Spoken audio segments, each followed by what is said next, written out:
Bad news and good news. And it's totally personal.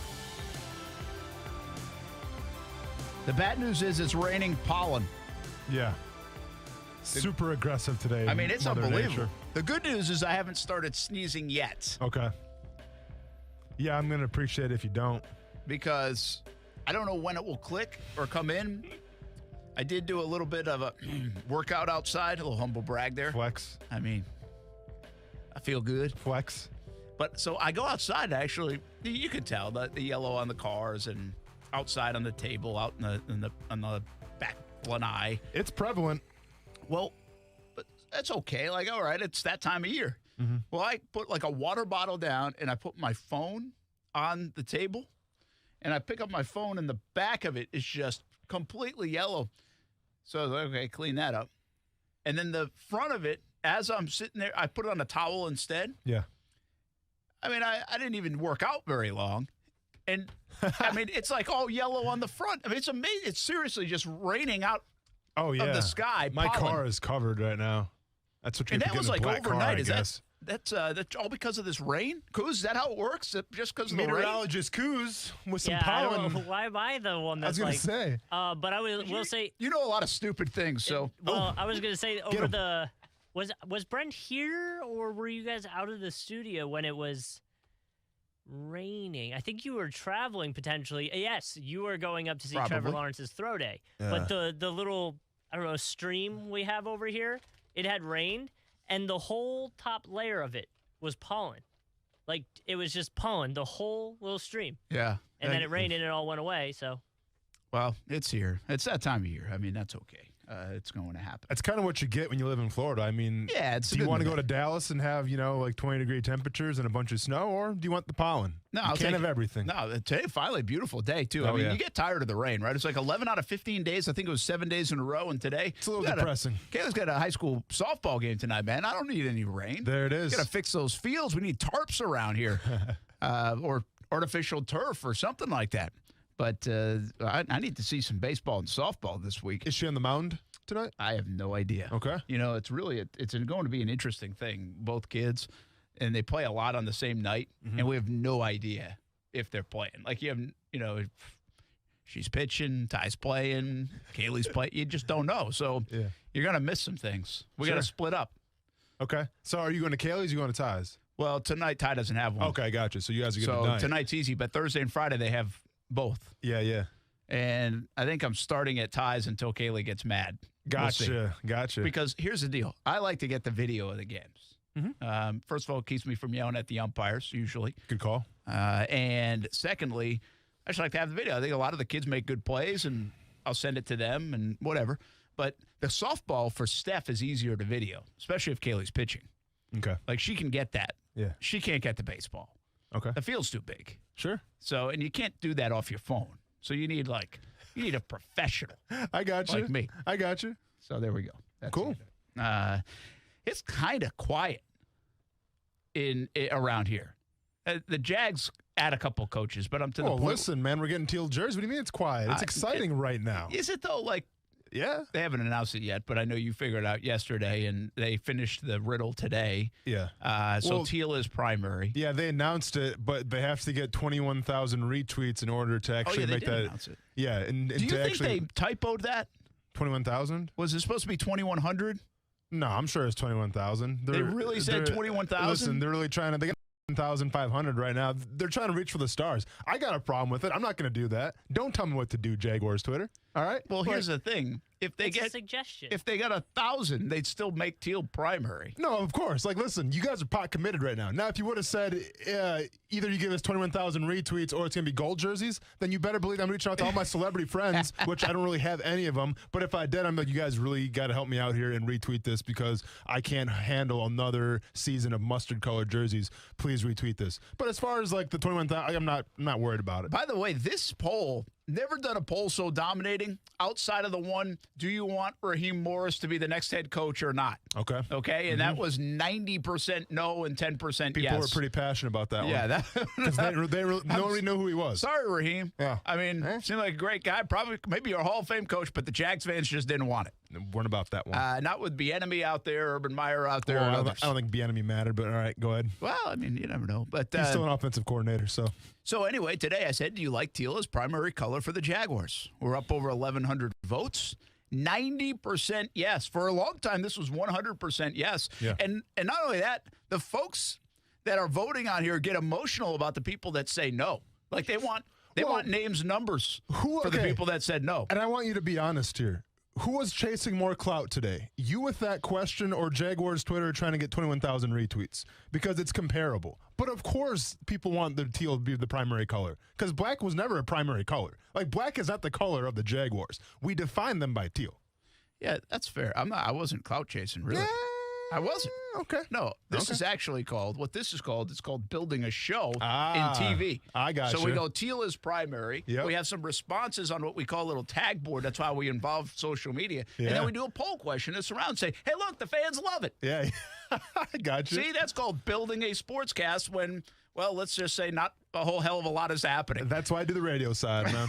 but I mean, 90% is 90%. I mean, it's crystal clear. Why didn't the Jags just always stayed with teal? I mean, that's a fantastic question. I think that when they had like those two-tone helmets, then they might have thought more of the black primary color. Like, listen, I remember back in 2000, I think it would have been 2012, we switched over, and it wasn't the primary color, but it was like an alternate color. We had the black jerseys. That's when Shad Khan first came in.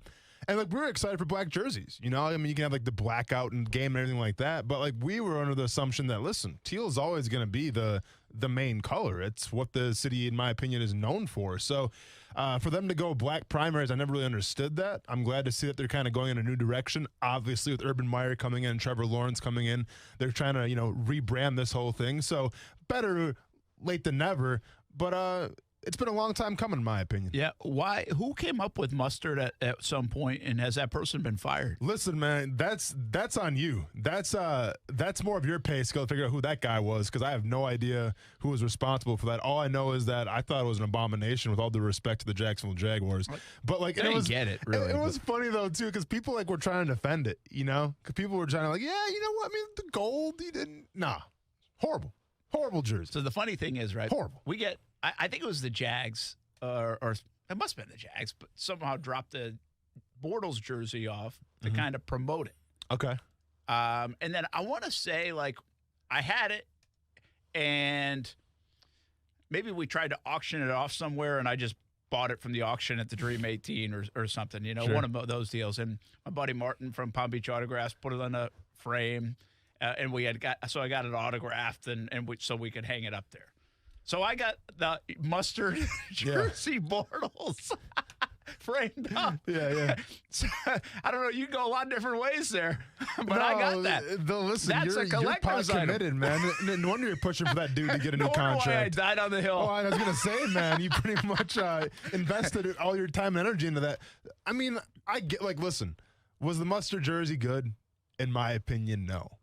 But I felt like they kind of pigeonholed themselves a little bit, because when they had like the dual colored helmet, they were stuck, right? Like you were going to go teal with the dual colored helmet for the color rush. So you had to go gold. Yeah. And I've told this story before a little bit. Still convinced that the two-tone helmet would be way more popular if they had won. If they had won like in 17 and they won, more people would like it. There's no way, because I remember when they revealed them. I was there, like at the press conference to reveal this stuff. And I think they did the jerseys. I didn't model it. Okay. I forgot who I was standing next to too. But like, we're excited, man. Like new jerseys, new ownership, and like Shad Khan seemed like a visionary. So like, this could be really cool here, and I can't wait to see it. And I remember, because like we were kind of off to the side. There was models up there and everything, and like you guys were in the front row because you're the media. Of course. So like we were kind of kicked to the side. And I remember when I saw that two-tone helmet, and I was kind of like, way more important than those crapshoot picks. I remember, right. And I remember when I saw that two-tone helmet, man, I was kind of like, but you got to be excited because because it's like your work uniform, so you got to be pumped up about it, especially with the new ownership. But I was kind of like, oh, no. What's interesting is like that matte style. Yeah, is now a style. Mm-hmm. Like, I don't know if, but no, I'm not sure anybody wears it, but that matte look like, remember we were at Fields Cadillac and they had the Gator helmet? Oh, yeah. That was that matte style. Yeah, there's a lot of schools that have the matte. They do. They wear it. Yeah. I mean, it's not just like a maybe it's not one-off like a primary. type. I mean, there's a lot of one-off matte colors, but as far as like a primary, But they do wear it. Like, of they'll have a course. one-off thing. Of course. So yeah, my yeah. point being, and that's relatively new, right? Yeah, like the past 4 or 5 years. That's I what would I'm say. saying. Yeah. So if you take the Jags two-tone helmet, if they had just gone like this matte black, right, that kind of look, Yeah, they might have been ahead, like the one color. Oh, just the one color. They might have been onto something. Is my point. that would have helped things out. Yeah, the two-tone it was gonna be a no for me, Brent. Yeah, it was really the fade into the two-tone wasn't good enough either. I mean, it was just the fact that you have a helmet that's 2 different colors, Brent. I mean, I don't know what more you want me to say to you, man. It just, to me, it wasn't a good-looking helmet, whether you won a Super Bowl or not. I've told you guys this before. I am like the worst uniform guy. I don't give a bleep. I really don't. But let's be honest, though, man. I really don't care. But you played college ball. I did, and So you mean tell me you didn't care what kind of uniforms you had? Come on now, Brent. No, I did. Like I got excited when I was playing. And when I remember in high school, we got like that practice jersey, more mesh, Yeah. right, in our senior year, and actually got our name on the back. Like that was like a big deal. Wait, you had the mesh for your baseball jerseys? Well, yeah, it was like a practice one. It was like for like a BP. Oh, okay, jersey, I got you. right? Oh, dang! I was like, hey, we're you had big BP time, right? jerseys. And then, Dang. in college, like you had a lot of the hand-me-down uniforms, but we had one where we put our name on it. Okay. In the back, I was like, okay, that's cool. Yeah, and we yeah. got like pinstripe look, which was a new look during my time in college. Sure. And that was good. Yeah. I mean, heck, now Ty and Kaylee, they get like 6, 7 uniforms. But so if you're Crazy. playing, it's one thing, and it's nice if you have a nice uniform. I just am so surprised all the time at how much the fans eat it up. I'm not criticizing. I'm just saying No, it's the best though. it's pretty wild how excited they get. Yeah. I mean, Jimmy Luck will announce what uniform they're wearing on Wednesday. Yeah. And I think it's the most viewed Exciting. thing Jaguars.com does. It's exciting stuff, Brent. Brent, because it's cool, man. Like that's your team. Your team's going to battle. That's their uniform, man. That's the war cry. Get excited about it a little bit. Jerseys and trousers. Shout out to Ryan Hahn for the second day in a row. Yeah. Are you guys good? I guess, yeah. We're Okay, fine. man. I haven't talked to Rhino in a while. You sensing a little hostility, a little animosity? I mean, Something happened. when he said it yesterday, I erased his phone number from our book. Oh, I figured we're get never him straight calling him out, huh? again. Just get him out. Fair enough. Nah, I love Rhino. I'm just kidding with you. But did you retweet the Jaguars to help spread the word? Because you're a celebrity. They probably paid you to retweet that, didn't they? I don't think I did retweet it. Oh, come on, Maybe. Brent. Let me check. Come on, Brent. You have to do your Our part. station- See, did. I didn't catch it Of course right they away did. either. I didn't catch the fact that like they were going to need help getting 21,000. I didn't. It didn't Oh, compute to me like Oh, they were you- really trying to get 21,000. Oh, I got you. So yeah, I didn't do it. I'm holding out until I get a sit yeah? down with Urban. I'm sure that no, because knowing you, they're probably going to Venmo. No, Listen, corporate no. show, Brent Martin. No, they're going to Venmo you $200 and you're going to retweet it. Listen, I was up at Clemson. I mean, Urban Yeah. could have stopped by. Yeah. Didn't do it. I'm not retweeting. Because I'm just saying, save that audio right now. Because in about an hour, when that Venmo clears, Brent's going to be retweeting. And we're like, Brent, what happened? Oh, I mean, I just figured I'd come around and retweet it for him, help the team out a little bit. Yeah. I don't How's really that think Venmo looking? I don't think they need me to retweet. I mean, they've got 53 players and about a dozen of what they need is actually Leonard Fournette back for a minute. If they could get Leonard and Jalen back for a minute, Teal Lenny? it'd be okay. Teal Lenny? Teal Lenny. Retweet Lenny. I like it. Who's you big uniform guy? Oh, he's on the phone. Just got the phone. He's doing his job. I get there are some really bad uniforms in sports. Sure. I still think one of the most underrated uniforms in sports, and maybe you guys all pay attention to stuff more than me, so maybe it's not underrated. that but we I do, don't think Brent. it's talked about a lot. Okay. Hit us with It's the it. San Francisco 49ers. Classic. I think it's classic. good mix uniform. Classic. And I just think that's really good. Yeah. And not many people mention it. Yeah. I don't you're believe not it, wrong, man. It's because let's be honest though. It's classic because they won so much in that kind of style, Well, that's a good right? point, Like right? you think of like Yeah. the Lombardi trophies getting hoisted a little bit. I'm trying to think this year who's got the new uniforms leaking. I think Cincinnati's got a new uniform, which is crazy because how much can you do with that? You know what I'm saying? Yeah. Like, I mean, they had the color rush ones where it was only like white and black instead of the orange. But I guess they're going to release a new uniform this year. All right. So that'll be cool. What do you Uniform say? watch. Urban Meyer's on the line. He wants me to retweet Jaguars. Yeah, Urban's asking if you could retweet that for him. Is that who it is? It's either that or Trevor. Steven's Yeah. on the line instead. Ah. Steven got a uniform thing early in the show today. What's Okay. up, Steven? You like all teal? I like the idea. I wish people with they had good All right, Steven, give us a buzz back. I think you're Steven calling from in a bad submarine right spot. now. He's calling from a submarine or a subway. What's up with Well, not Great like sandwiches. No, not the. Oh, I got you. You're talking about a real Subway. Yeah, I'm not talking about the. Hey, my bad, I'm not talking man. about the foot-long tuna. Okay, my bad, man. I mean, we're in Jacksonville. I'm not sure how many Subways are in Jacksonville. I don't know. Right? Is Steven in Jacksonville? I don't know, man. I feel like he's a Jacksonville guy, but I get what you're saying now. Okay, Oh, man. sorry about that, Subways. All right. Well, you guys keep telling us about how much you love the uniforms. Yeah. I'm glad you like them. Yep. And so basically what it means is they'll be able to wear that teal a few more times a year.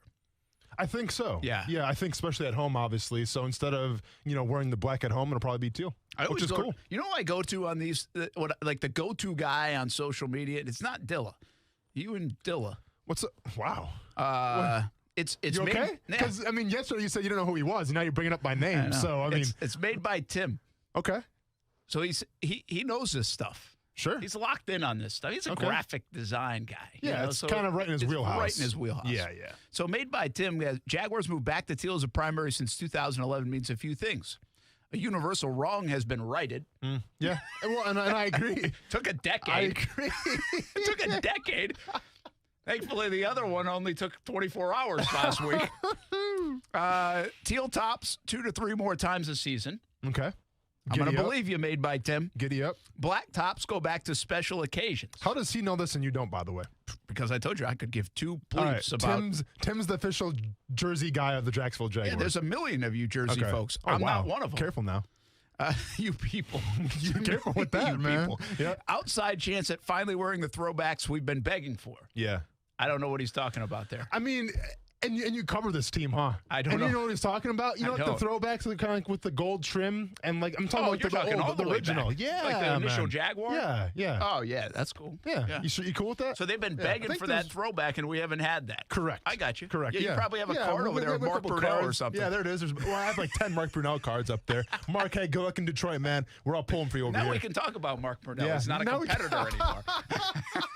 Now we Love can. you, Mark. Yeah. Yeah, it's nice to be able to say his name and not get slapped by Brent or something like that, or like a nice little hateful email that Brent sends me. You can't say his name on the show. Yeah, I did not say that. No, you didn't. We actually we always use his ID. Actually, we call that an ID. A little shout to Action Sports Shacks on TV. Oh, do you really? I didn't even notice that. I got you. Steven, what's up? Let's see if you he get back? out of the subway and maybe into a Subway to get a sandwich. What's up? Hey, how you guys doing? Sorry about that. I was in a bad area and my phone cut out. You're good, man. Was that what happened? No, what I was going to say is I love the idea of going teal as our primary. That's our color, not anybody else's. But I figured they should just, cut white from the home jersey. Just teal on teal, teal on black, black on black, and leave the white for, away because it doesn't really mix well with the color jerseys. And I have one idea I want to get your opinion on. Since we do a military appreciation week or whatever, do you think maybe we could probably do something since we have the third largest naval base in the country, like make an Army camouflage kind of jersey just for 1 week and promote that servicemen and women get in at a discount? Moneymaker right there. Hey, Steven, appreciate the call, man. Action Sports Shacks on ESPN 690. Everybody, welcome, 904-362-9901. Now, listen, we're in a Navy town, military town, so probably wouldn't go Army. Yeah. But I get what he's saying. Yeah. Like, that's actually an interesting point. Like, when they play the Army-Navy game, or Navy-Army game, depending on how you view it, the unis they've come up with in the last handful of years are freaking awesome. Now, it's a spectacle. That's one that I'll sign up for. It's a spectacle. Those helmets, I think Navy has recently wore. I think it's Navy. I mean, can you be more specific? I think it is. I think it's. What are you saying? I think I like the Navy helmets more than the uniforms like the of the blue. Army. Yeah, yeah. Blue with the planes and Sure. Yep. Yeah. I thought it's cool. Yeah, it's really cool. Maybe the military appreciation, could you deviate a little bit more and go more tribute, and whether it's a helmet or uniform? Wasn't the whole, and maybe I'm wrong here, remember like the Stand United kind of like, what would you call it? I don't want to call it like a front, but it was like the motto that year, the Stand United with like the Jaguar shield. Yeah. Wasn't that kind of military related? I think you're right. I think it did kind of give a nod to the military. Yeah, I think that's a good point. Now, the shields have become popular, of course, all over. Yeah. But that's a good call. So, I would say to Steven's point, though, maybe the reason they don't go all in to that extent is because then do you have to go all in on other months and days. There's a lot that the NFL now celebrates. True. So if you don't do it for one, uniform-wise, are you going to get yourself in trouble? It's a good call. It would be kind of cool, though, the mix of, if you could somehow mix it in. Be a good one-off thing. It'd definitely be a good one-off thing, but I'm not sure if the NFL would really go for that. I mean, you have like the color. Well, they had the color rush. I think the color rush is gone now too. But it would be cool, like, that one-off night, if it's like I'm sure it's going to be a Thursday night game against the Tennessee Titans, but if they have that game, you Trevor can kind Lawrence. of, that's a good point, man. We're talking Sunday night. We're talking Monday night, man. Yeah. Hank Williams Jr. coming back. Or Thursday night against somebody other than Tennessee. Exactly, man. We're talking big time now. But to echo Steven's question, too, with the white jerseys, you got to have the white jerseys, Brent. I like the whites. And, I mean, yeah, they're okay. I don't mind the white jerseys, but I call that clean these days. But, I call it, Brent, a competitive advantage. And I've shared this before. When it's, in the middle of September, you're playing at home and it's hot. And now you didn't buy into it, though. I didn't. We had this conversation before. And then what happened in Indianapolis? They came here and wilted. They wilted week one. Because they were wearing blue uniforms. Yeah, I'm just saying, they wilted, right? Because they practice indoors and they're not used to those Jacksonville temperatures. You wanted to, like, listen, I feel like I was the guy talking about flat earth and Brent's like, you're not, no. Yeah. No, the weather makes a difference, man. Yeah, you were right. So I'm saying when it's September and it's, 90 degrees outside, wearing those white jerseys can make the biggest difference. I agree with you. I mean, it did make a difference in so 2020. I don't know what the hell happened the last 25 years in September, but it sure helped that day against Indianapolis. Yeah, I'm reminded when the Kansas City Chiefs came in here a couple years ago. I wasn't, or the Green Bay Packers. Yeah, 26-2 didn't seem to work. Hey, the Packers game was close, wasn't it, or not? Packers game was close. Yeah, I do think the heat should help you get to safety every now and again. Exactly. Yes. You're at least guaranteed for one safety. Hey, the quarterback carousel has kind of gone a little bit quiet. Yeah. Is there something wrong? Is the machine broken? Yeah. Or is this a lull and then we ramp back up in March? Mm-hmm. You can keep jumping in on the teal jersey if you want, but let's talk some football, talk some quarterbacks when we come back on Action Sports Jacks on ESPN 690. Here's the thing, though. We're going to actually need 1,000 retweets by the time we come back on, or we're not going to do the show anymore. Sorry, guys. It's the way business is run these days. So let's take the afternoon off. Maybe we'll see you. Maybe we won't. Probably. Find out next. Probably not. Yeah, probably not. See you on TV tonight. Have a good rest of your day, everybody. Thanks for listening on ESPN 690. Now, the First Alert Forecast on ESPN 690. Finally, a dry day today as we break out into sunshine, the afternoon high in the upper 60s. Join me beginning at 5 p.m. for CBS 47 and Fox 30 Action News Jacks for the First Alert Weather Center. I'm TV meteorologist Mike Burrish. The Weather Center is brought to you by Beards Diamonds, where right now you can get 5 years, zero-interest financing with nothing down. Hey, boss, check this out. You're never home alone and you're never away from home with Safe Touch. What now? Never home alone. Now that one I get. It's because of the two-way communicator. Yup. Any emergency and you're talking with the operator in seconds. Right. Never home alone. Yeah, but what about this never away from home thing? See, with Safe Touch's smart home automation, you can control your house from anywhere. What, is it that smartphone thingy again? Yeah, with the Safe Touch app, you can check your camera feeds, turn on the lights, drop the AC down, lock the doors. Boss, it's like you're there. Never away from home. Never home alone, never away from home. This changes nothing. I still hate Safe Touch, and we still gotta stick to the Crooks or Us golden rule. Stay away from Safe Touch houses. I need an aspirin. Crooks know to stay away from Safe Touch houses. Hi, I'm Lester Jackson, president of Safe Touch Security Systems. No one beats our technology or our price. Call Safe Touch today at 888-723-8682 or go to safetouch.com. State license number EF233. Cease and desist. You gotta love lawyer talk, don't you? I got a letter from the competitor's lawyer accusing us of stealing all their best people. They demanded that we cease and desist. The ugly truth is that the other company was actively driving away their best people. Management didn't treat them right, so they voted with their feet. And most of those plumbers and techs initially hired on somewhere else other than Griffin Service. Except those somewhere else companies weren't any better in terms of how they mistreated their people. So a few of those guys came to work for me at Griffin Service, where I absolutely gave them the respect and appreciation they deserved. Then word got around. If you want the best job you'll ever have, come work for Tom at Griffin Service. That's good news for amazing AC techs and plumbers, and bad news for my competitors and their lawyers. Because I'm not going to stop revolutionizing the AC and plumbing industries here in Jacksonville, and I'll never cease and desist from treating my people and my customers the way they deserve. GriffinService.com. License number 125. Have you seen it? The all-new showroom at Arlington Toyota is open, and they're ready to celebrate with big savings, even on pre-owned. Celebrate savings and hearing the words, "You're approved." That's right. With Arlington's Credit for Everyone program, if your Beacon score is from 450 to 850, almost everyone is approved. Plus, if you want selection, Arlington's got it. With over 400 pre-owned on the lot, what are you waiting for? Celebrate with savings and come see the brand new facility at Arlington Toyota Pre-Owned, 10939 Atlantic Boulevard, or online at arlingtontoyota.com. Do you know that there are 7 steps that can help to ensure a lifetime of success for your child or grandchild, even though they may have trouble controlling their anger or lack of focus or respect for others? Karate America takes pride in the tens of thousands of children they've impacted. Imagine your child or grandchild showing and earning respect, setting and achieving goals, and making good grades. Visit karateamerica.info to see if Karate America's leadership program is a good fit for your child. For the ones finding new ways to ensure the job always gets done. For the ones wearing many hats. For the ones who are hands-on, even from far away. And the ones keeping business moving forward. We are Grainger, offering supplies and solutions for every industry, with 24/7 support and experienced staff at over 250 local branches. Call, click Grainger.com, or just stop by. Grainger, for the ones who get it done. No matter what you're driving, you can step up to luxury now at any of Field's Auto Group's dealerships in Jacksonville. Cadillac, Jaguar, Land Rover, Lexus, Mercedes-Benz, and Porsche. Yes, it's luxury for less at all Field's Auto Group stores in Jacksonville. Plus, you'll also be part of their exclusive Field's Amenities program, where you will get complimentary loaners, car washes, and cafes. So whatever you're driving, see Field's and step up to luxury for less during this amazing opportunity. Visit fieldsauto.com.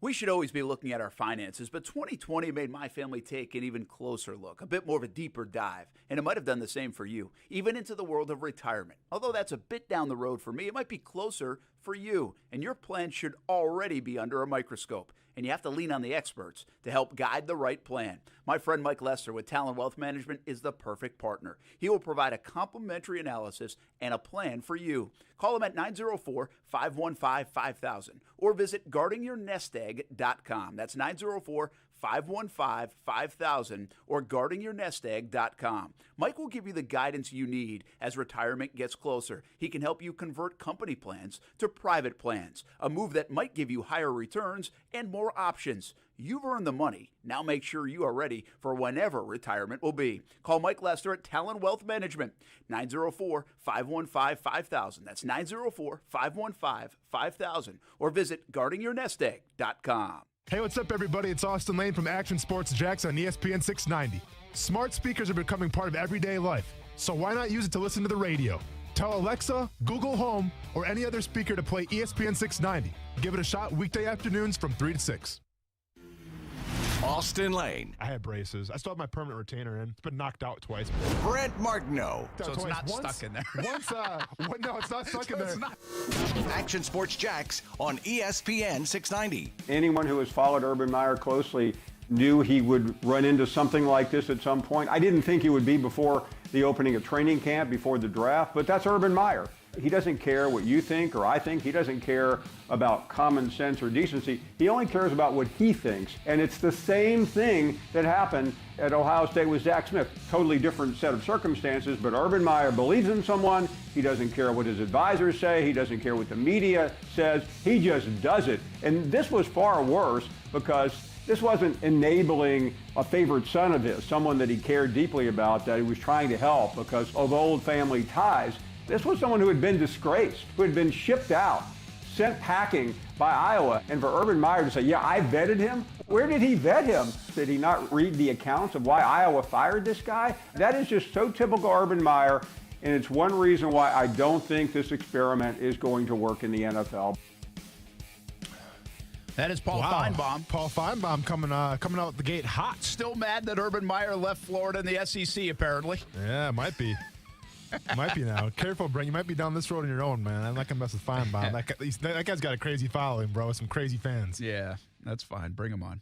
Okay. By the way, I think the criticism, Urban's open to all the criticism in the world with the Chris Doyle situation.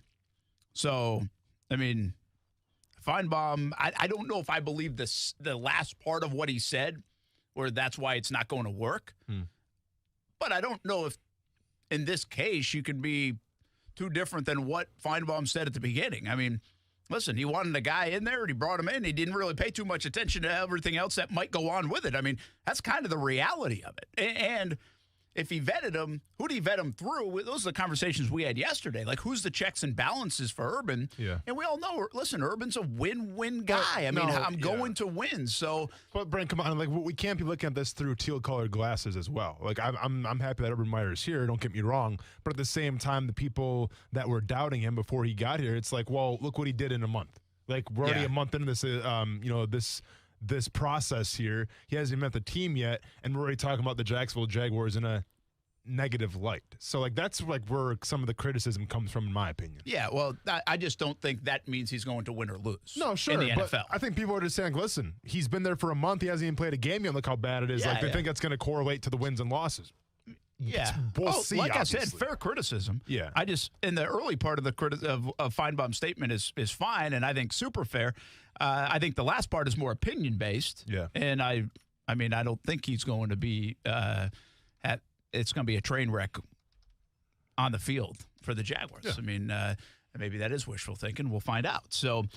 But that's the criticism he's gotten all across the board. I still think the main thing here, the main lesson for the Jaguars, well, there's probably a multitude of lessons, right? But I do think one of the big lessons here for the Jaguars is, seriously, where are you going to check and balance Urban Meyer, right? Where are you going to – he's got blinders on, he's zoned in, he's locked in, he's intense about winning, he's going to do everything he can to win. But to be this much of blinders on in this instance says, okay, that raises a red flag now. Let's make sure we're double checking on everybody, the guys they brought in today, right? The guys they bring in next, the players they bring in. I understand winning is premium, right? It's paramount. That's why we brought Urban Meyer in here. That's fine. All that's fine. But you still have to be able to say, hey, this isn't a good idea. I don't know. Let's talk about this a little bit more. And that might not just be in the Chris Doyle situation. That could be in a variety of situations, So because I believe, and I've told a lot of people this, I think that he's about to flip the building upside down, and I think could be a lot of good with that. But there also could be some decisions that you get lost. And if there's nobody there to say, hey, wait a minute, Urban, well, then you're in trouble. You always have to have somebody say, hey, wait a minute, whether it's Austin, Brent, Urban, anybody. Oh, he can listen to me, but yeah. No, you have to. Again, I feel obviously Shad Khan plays a major role in that. He does. How much of a role does Trent Baalke play in that? But I also believe, I really think Charlie Strong could play a big role in that. I think he trusts Charlie Strong. He said his first hire he made, he's the right-hand guy. I mean, he was not afraid to say that. I think some people are afraid to say that, be like, hey, yeah, this is my guy. Even though I just hired 28 others, this is my guy. Well, he put the faith in him to do that. He's got a chief of staff that's worked with him for a while. Is he the guy to do that? So I don't think we're going to see that day to day. I don't think that's going to be clear as day from outside looking in. But I think on the inside, that needs to happen. That there and whether it's with a hiring or a decision-making thing, it just can't be Urban's way is always the right way. That, to Feinbaum's point, hasn't always been the right way. And has got, from a perception standpoint, at the very least, got him in trouble. And, well, it did get him in trouble at Ohio State with the Zach Smith situation. Got him suspended 3 games. And you just add all that up, and then you can add to stress and health issues and all the rest. So there's just got to be somebody there. I think that was the big story we had yesterday, the big conversation point. Who is that going to be? I don't know, but it better be somebody. It's got to be Shad Khan. I think it's got to be Shad Khan because, listen, Shad Khan was the guy that gave Urban Meyer the keys to kind of do whatever he wants to do, it seems like.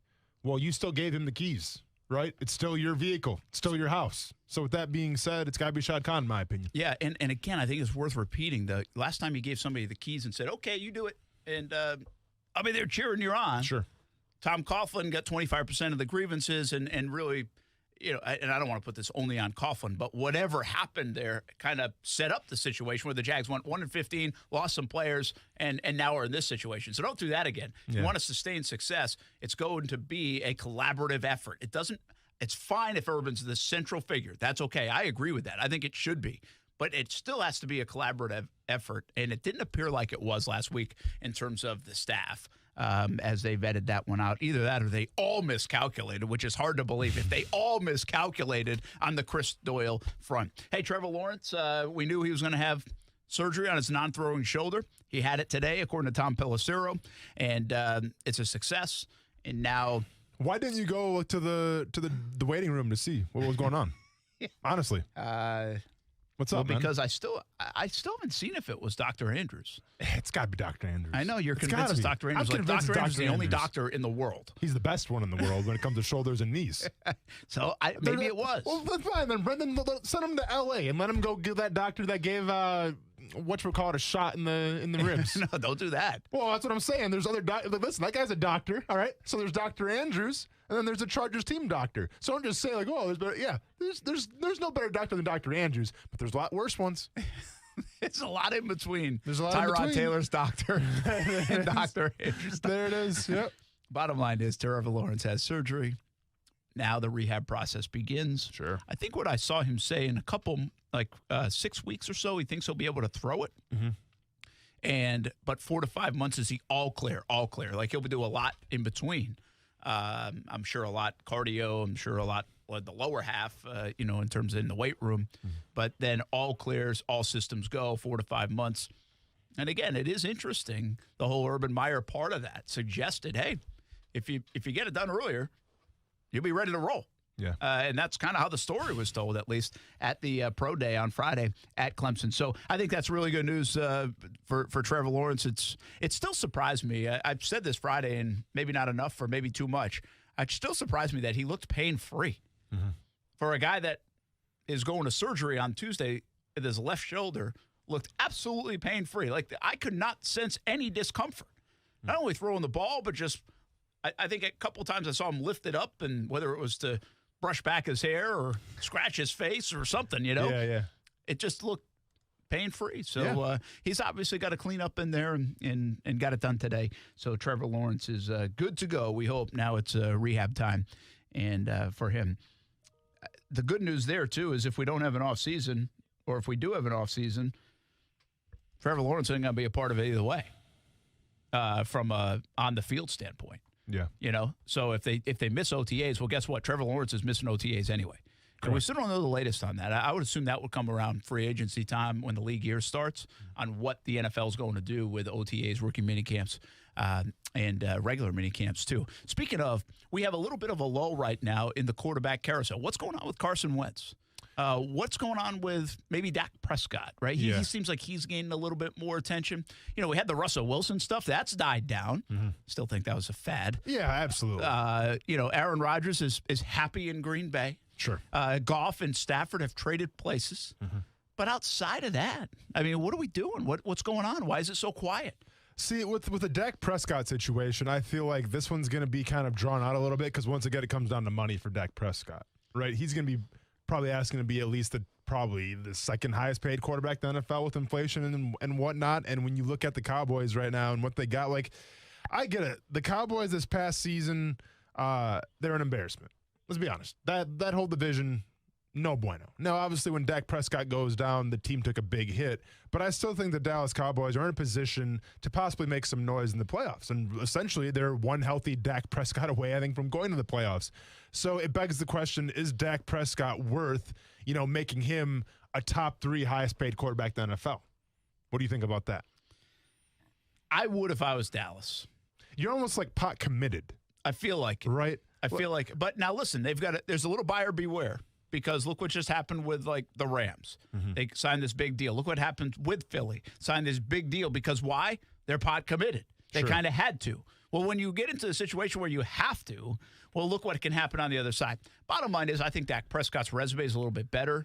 I feel like there's a fit there. And I think ultimately the reason they are pot committed is because they already are pot committed with those guys on offense. Ezekiel Elliott, Amari Cooper. You paid them. What else are you going to do? You either go get a veteran guy that you like, or you bring Dak back and you try this trio out and hope it works. Did you see, it's about a week ago now, that when the Dallas Cowboys released their 2021 season hype video, that Dak Prescott wasn't involved in that? He wasn't, yeah. Do you think that was intentional, or was that kind of like a mistake? Because to me, that screams intentional. There's no such thing as a mistake in that. Yeah. Again, that has to go through approval processes. Sure. And there wasn't one person that said, "Where's Dak?" Yeah, exactly. Hey, where's the quarterback of our team, everybody? Yeah. How do you make a hype video without a quarterback? Yeah. Was it Andy Dalton loaded? So you say it might have been. I don't know. Maybe they had like Troy Aikman coming back, like a Troy Aikman hologram, like it's like a 25-year anniversary or something like that. No, I think the it's Cowboys very don't like about Dak. When you say Cowboys, you mean Jerry Jones, right? You know, Jerry. I mean, it's because the Cowboys to me are Jerry Jones. Yeah, I guess. I mean, but now is it McCarthy that's not sold on him? I mean, McCarthy didn't really have him last year much. He was impressive in that first month, but there's a lot of people. Okay, well, that's fine. McCarthy's not, because there's a lot of Cowboys fans that aren't sold on Mike McCarthy either. So welcome to that club. Listen, I'm not saying it's right or wrong. I'm just saying if you go back to this thing for the last year and change now with the Cowboys, there's just something that doesn't fit. Like, why aren't they all in? Why aren't they even in the media? Jerry loves the media stuff. It's like, oh, yeah, we're going to get it done. We're going to get it done. Is he just trying not to lose leverage? Yeah. I don't know. I don't know what it is. It just feels like there's something not fully connected. I'm not saying they're totally off and it's going to be this divorce, but I just don't feel like it feels all in on Dak Prescott. There's just like this hesitation. Well, you got to ask yourself, too, with Jerry Jones, like, listen, this is a guy that just paid Ezekiel Elliott, right? And remember that whole thing back and forth where Jerry Jones, like, who's that? And then, so, like, that was big in the media. And then Zeke gets paid. By the way, Jerry wasn't wrong to hold out on that because that's a bad deal. I'm going to say now, so Ezekiel Elliott this past season, not that good. So, is there a little buyer's remorse now from Jerry Jones of how he's spending his money? And it's like, the last thing I want to do is make Dak Prescott the top 3 highest paid quarterback in the NFL, maybe. Well, and you think about it like this, right? You just said pot committed. Like, you get forced to make moves. They almost had to do something with Ezekiel Elliott, right? You got to keep your big players happy. He's a very good player. He's a top 5 guy. Yeah. But in hindsight, it's not looking good. You had to pay Amari Cooper. You know why? Because of what you gave up to get him. You rented him, essentially, for a year with that trade, or half a year. It would be like the Rams not re-signing Jalen Ramsey. Exactly. So you had to do that. Well, now you're almost like Jerry Jones is a businessman, right? I know he's an owner, but he's a businessman. And the worst thing you want to be with a businessman is forced to do something. Well, he's kind of forced himself to sign Ezekiel Elliott and Amari Cooper, maybe for more than he even wanted to. And I that's why I get the feel there's a hesitation with Dak Prescott. Like, okay, we want the guy. We love the guy, but I don't love the guy that much. Yeah. But no, I hear you, man. But you got to keep in mind, like, this isn't a running back situation. This is your quarterback. Yeah. It's supposed to be the leader of your franchise. He's the general of the locker room. And, to sit here and kind of slow play it, I wonder how that's going to affect the team dynamic. Well, you lose a little bit of leverage when you have a serious injury like that, too, don't you? I mean, it feels like you do. I mean, we can't just dismiss the injury. That was a nasty injury. And I know he looks good. I think he's going to be fully recovered in the next 2 months. But still, that's a big-time injury, and you always wonder how a guy comes off something like that.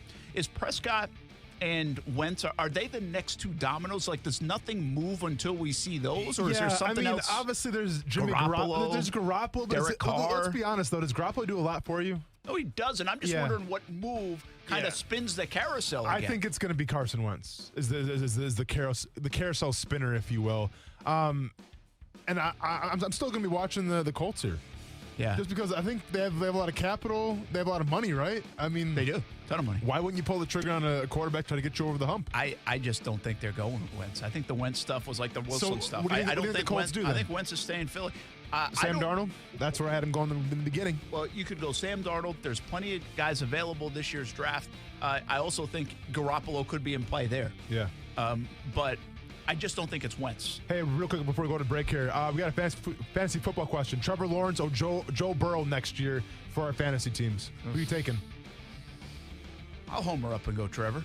I'm going Trevor too. I think he's got a better floor because of his ability to run. And Joe Burrow, we're not sure if he's going to be back week 1 yet. Yeah, so. that's what I'm going to say. He might miss first couple games next year. So Keaton Tucker, we're taking Trevor Lawrence. Atta baby. Yeah. We agree. We agree on fantasy something. Guru Brett Martineau. Be back on Action Sports Jacks on ESPN 690.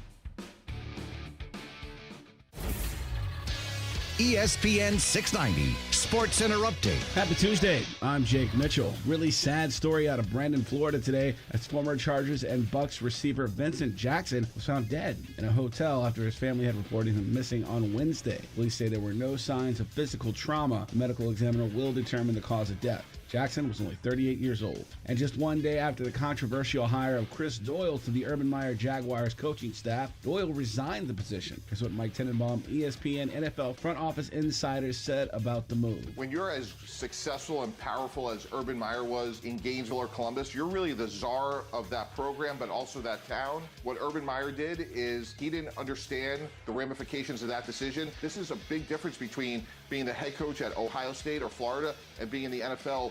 Accountability, transparency is much different. The Sports Center update is brought to you by Morgan & Morgan. Morgan & Morgan, for the people.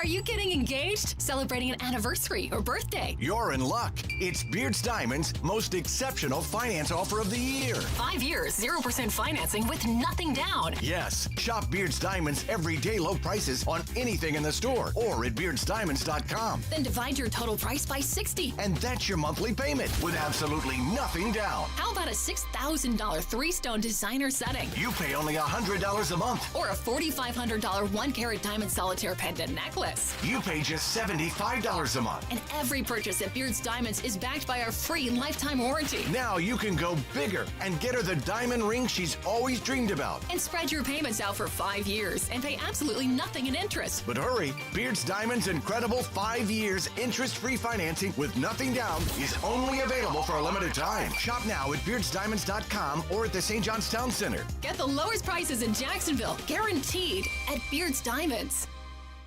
I'm Alfreda Boney, founder and CEO of Perfectly Suited Career Consulting. I'm proud to be a Jacks Chamber member and to serve on the advisory board of the Jacksonville Women's Business Center. The JWBC is innovating and adapting, embracing the digital transformation to serve more women in Northeast Florida. For example, we are launching the Network of Trust program that will mentor and vet female business owners, preparing them to take the next step as a company. For more information, visit jackschamberfoundation.org. After a car accident, you can feel like you've lost control. I'm Glenn Levine from the law offices of Anajar and Levine. Our team can help you understand your legal options after an accident. We will file your claim and fight for the full compensation you deserve. If you've been involved in a car accident, call the law offices of Anajar and Levine at 904-600-4000. That's 904-600-4000 for a free consultation. And take back control of your life. Office in Jacksonville. Have you seen it? I'm talking about the all-new showroom at Arlington Toyota, where they're celebrating with savings all month long. What are you waiting for? Right now at Arlington, take your pick. A new 2021 Corolla LE or a new 2021 Camry LE. You choose. 0 down or buy for just $249 a month. This is a purchase, not a lease. Celebrate with savings and come see the new showroom at Arlington Toyota today. Shop safely in person, 10939 Atlantic Boulevard, or online at arlingtontoyota.com. Visit arlingtontoyota.com/February for full details. If you love golf or know somebody who does, you need to get this deal. 8 rounds of golf for less than $12 per round plus cart fees with a Dream 18 golf card at great area golf courses like St. John's Golf and Country Club, Amelia River Golf Club, and Eagle Landing Golf Club. And this isn't just a golf card. Get a free shirt from Baker Sports, a free hat at Dome Hats, and a free smoothie from Smoothie King, plus 15% off any purchase at Palm Beach Autographs. Go to ESPN690.com to purchase the Dream 18 card for $95. Hundreds of dollars in savings and the perfect gift. Reggae legends, the Wailers, with Grammy-nominated singer Julian Marley, perform at the Florida Theater Saturday, February 20th.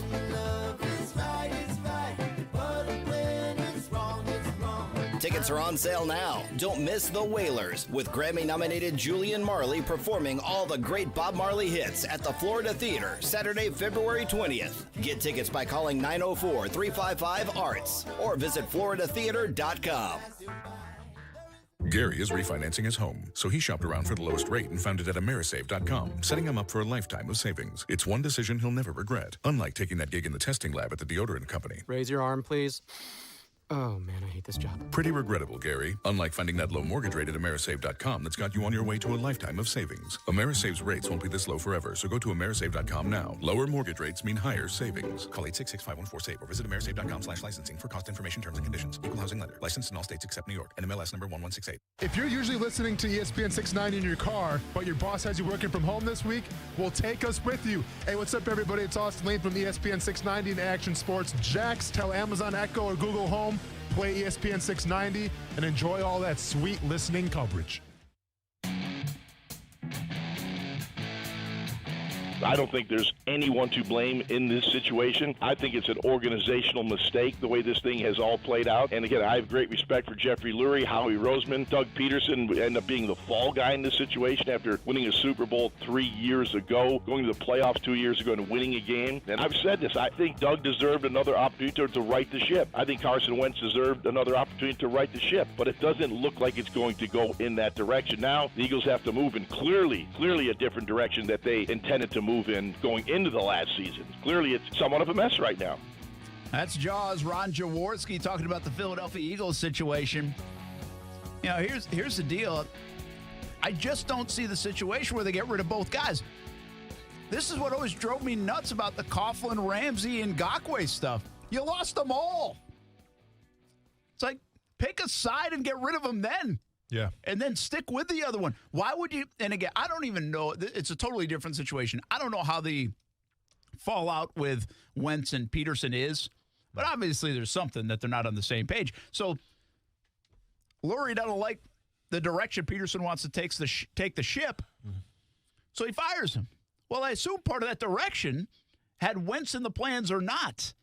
So I just don't get how you lose both guys. I don't think they are either. I still think Wentz is staying. I think Wentz is going to be in Philly. Now, whether they want them there fully or not, I think they're not going to get the deal they want for Wentz at the very least. I believe he'll be in Philadelphia this fall. I think with Doug Peterson, why that marriage didn't last too long in Philly was because Doug Peterson wants to do his own thing and doesn't like to be told what to do. And that includes by GMs and ownership. I think Doug Peterson has an idea of what he wants, and if someone tries to go against him, he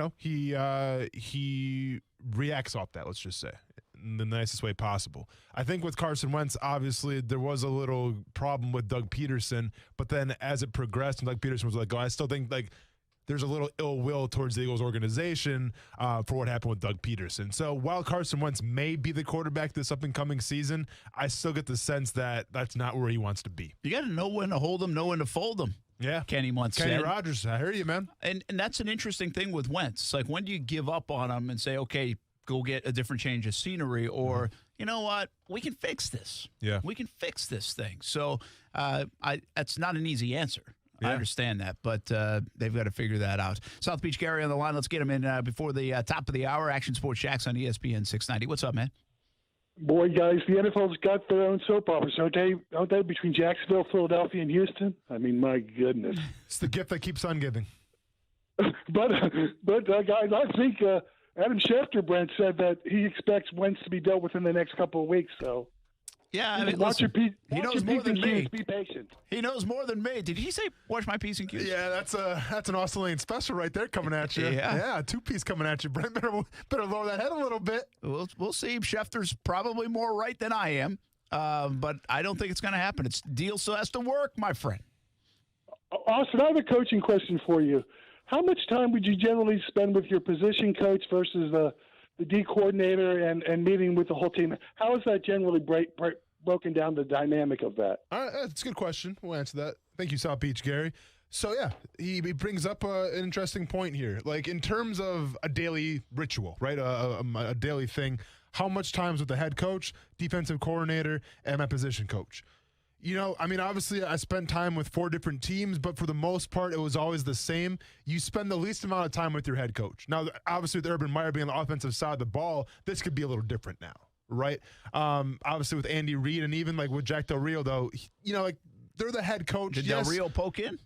Every once in a while, but nothing too much, man. Okay. Because he's a defensive-minded guy, but it's still his job to run the team. Yeah. It's not his job to make the calls. So with that being said, head coach is the last.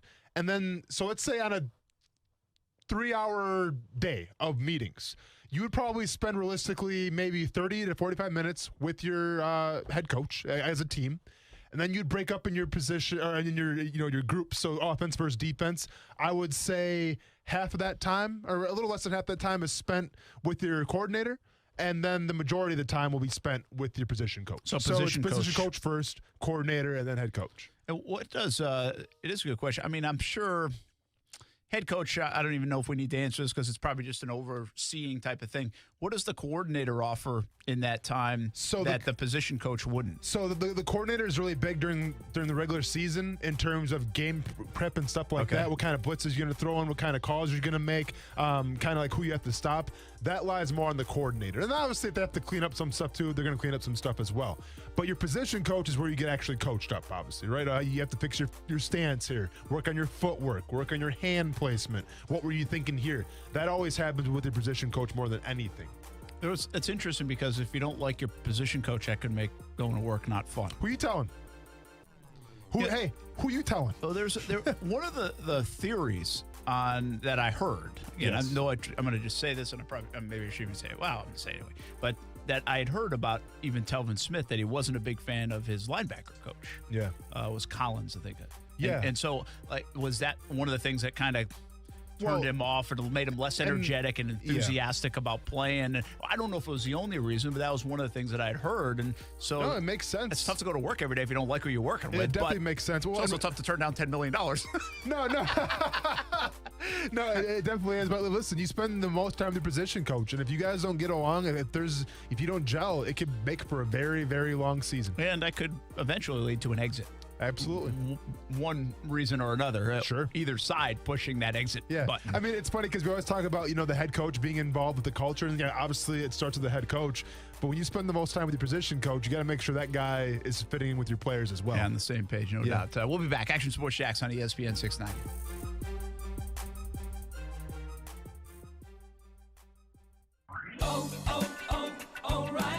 It's O Rewards Bonus Points Month at O'Reilly Auto Parts, which means you'll save money and reach your next reward even faster. Earn double O Rewards points on 5 quarts of Mobil 1 full synthetic motor oil, just $28.95, and get a $10 gift card after mail-in rebate. Collect 150 points and get a $5 reward. Don't miss O Rewards Bonus Points Month at O'Reilly Auto Parts. O'Reilly Auto Parts. It's time for some straight talk. Your tax return could look different this year, but you're still going to hear a lot of noise about how to spend it. So when the big carriers tell you to splurge on the latest nonsense, just tune it out. With Straight Talk, you can get a Samsung Galaxy A51 for just $199. Plus, get the $45 unlimited talk, text, and data plan with no contract on America's best networks for up to 50% less. Tune out the nonsense and tune in to Straight Talk. Straight Talk Wireless. No contract, no compromise. No matter what you are driving, you can step up to luxury now at any of the Fields Auto Group dealerships in Jacksonville. Cadillac, Jaguar, Land Rover, Lexus, Mercedes-Benz, and Porsche. Yes, it's luxury for less at all Fields Auto Group locations in Jacksonville. Plus, you'll also be part of their exclusive Fields Amenities program, where you will get complimentary loaners, car washes, and cafes. So whatever you're driving, see Fields first and step up to luxury for less during this amazing opportunity. Visit fieldsauto.com. Hey, do you owe more than $25K on your car, a truck, or that toy in the driveway? Refinance your auto loan with One-to-One Financial. We'll not only lower your payments, but we'll put $200 cash in your pocket. Plus, we have the lowest loan rates in town. Make some room in your budget and put more cash in your pocket. When you refinance with One-to-One Financial, Jacksonville's hometown credit union. Apply today at 121fcu.org. Federally insured by NCUA. For the ones who know safety isn't a catchphrase, it's a culture. And the ones who help make sure everyone makes it home safe. For the safety-minded who watch everyone's backs, Grainger offers supplies and solutions for every industry, as well as safety assessments and training to keep your facilities safe and your people safer. Call, click Grainger.com, or just stop by. Grainger, for the ones who get it done. Saying goodbye to a loved one is never easy. Hi, I'm Larry Self, owner of the Casket Store. For the past 20 years, we've been helping people create the perfect cemetery headstone. Our process is simple, no pressure, and our prices are surprisingly low. We install headstones, bronze markers, and upright monuments in any cemetery in the Southeast. We also offer bronze plaques for churches and schools. For more information and to see our work, please visit us at thecasketstore.com.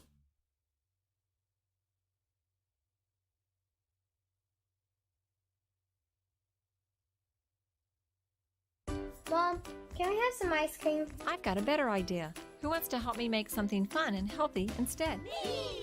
Eating smarter is easy and delicious. Interested in receiving healthy recipes and a whole lot more in your email? Then register at healthiestweightfl.com and learn more about all the small steps that you can take on the way to living healthy. This message is sponsored by the Ounce of Prevention Fund of Florida, the Florida Department of Health, the Florida Association of Broadcasters, and this radio station. It is the home of the Action Sports Jack's Dream 18, and make it your home course as well. The Golf Club at Southampton in North St. Johns County, located off County Road 210. It's family-owned and operated. Southampton is a fun course to play, and the Golf Club at Southampton offers club membership programs starting at just $79. With its elite practice facilities and player-friendly golf course design, it'll be your gateway to a great time with the family or with your buddies. For information on the membership programs, call the Golf Club at Southampton, 904-287-PLAY. Again, it's 904-287-PLAY. From restaurants to retail to entertainment and more, over 150 businesses across Jacksonville have become connectable, providing employment opportunities for people with autism, Down syndrome, and other intellectual differences. Celebrate their inclusiveness and support these businesses at the citywide Shopability Celebration on Saturday, March 6th. Visit connectablejacks.com to see the Shopability map, then shop away on Shopability Saturday.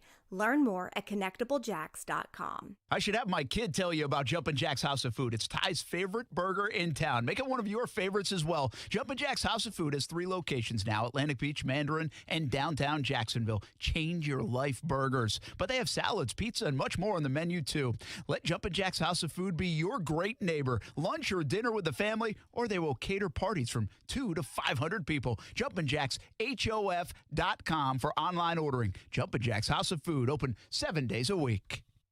Broadcasting live from the ESPN 690 Anajar and Levine studios. Anajar and Levine Accident Attorneys. Call 904-600-4000. That's 904-600-4000. ESPN 690. Jacksonville's home for ESPN Radio.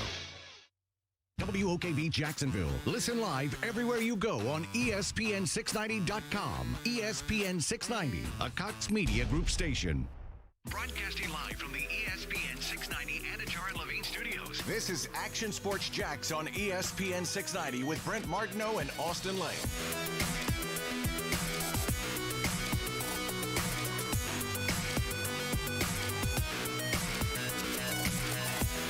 I would like to talk about something that's really bothering me, and it's the treatment of players in this league. To watch Andre Drummond before the game sit on the sideline, then go to the bat, and then come out in street clothes because a team is going to trade him is bull. Because when James Harden asked for a trade and essentially dogged it, I don't think there was no surprise or there's no one's going to fight back that James was dogging it his last days in Houston. But he was castrated for wanting to go to a different team, and everybody destroyed that man. And yet a team can come out and say, oh, we want to trade a guy, and then that guy is to go sit.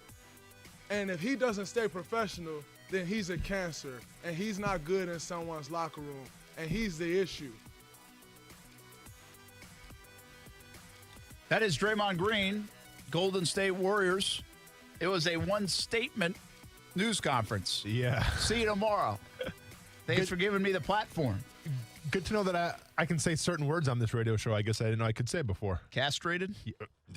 Yeah. That was an interesting description. Yeah, graphic. I mean, you know what? Really drove the point home. I'm not mad at it. So Draymond Green is mad about the Andre Drummond stuff, where they've basically sat him down. Well, him and Blake Griffin. Because they're going to trade them. Yeah, right? Both teams came out and said, at this point, we're going to trade you. We're not going to play you because we're going to try to do that. Here's the one question I have, because you'll know the answer to this, maybe more than me. What came first, the chicken or the egg? Like, what came first? Drummond basically saying, like, having like the bad attitude about playing time and basically forcing them to say, okay, well, if you don't want to be here, then we'll trade you. I think it's or was it Cleveland that was going to say, hey, we're going to trade you, and so that's why we're putting you on the bench? I hadn't heard much from Draymond saying that he was upset with playing time. It was probably easy to assume he was upset with that because when they got Jarrett Allen in the trade with that 3-team trade with the Nets and everything, you kind of were like, okay, that, Allen kind of fits what the Cavs are trying to do timeline-wise more than Andre Drummond does. So he never was vocal about it, but maybe inside the locker room said something.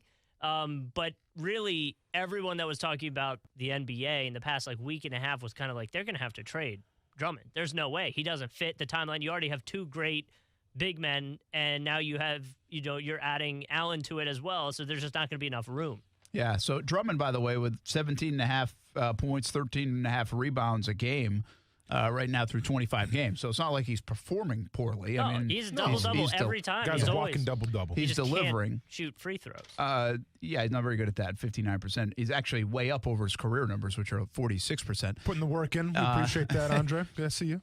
Let me ask you, do you have a major problem? This is an interesting thought from Drummond, because here's where the Draymond Green, excuse me. We're all going to mess that up How about just times. Green and Andre? Whoa, yeah. So Draymond Green is talking. It was wild what he said about Harden. Nobody's going to argue that he basically tanked it in his final days, right? And people were very critical. Yeah, I believe that's pretty cool that at least Draymond said that, right? Yeah. At least acknowledge that. Yeah. I think a lot of this other stuff was kind of tied to a little bit of the mental health aspect of what you're doing to a player, just putting them on the bench, right? I mean, that's what he's really after here. In Draymond Green.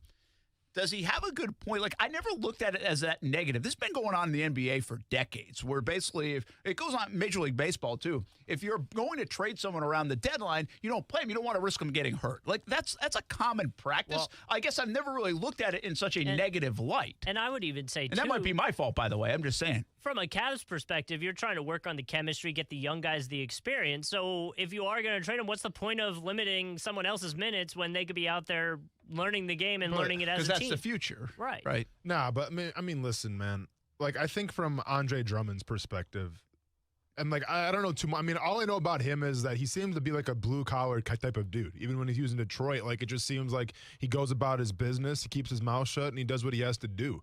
And the fact that, okay, that's fine that you're planning for the future, but you have an all-star on your team, or a former all-star in Andre Drummond, a guy who's very respected, in my opinion, in the league. And the fact that you're not playing him because of a trade negotiation going on, to me, that's disrespectful. To me, that, why would somebody want to go to Cleveland then after that? What player's excited to go to Cleveland when they're like, yeah, well, if they try to trade you, they're not going to play you, so enjoy your time there. I get it. All the contracts are guaranteed, and he's still making his money and all that stuff, and that's great.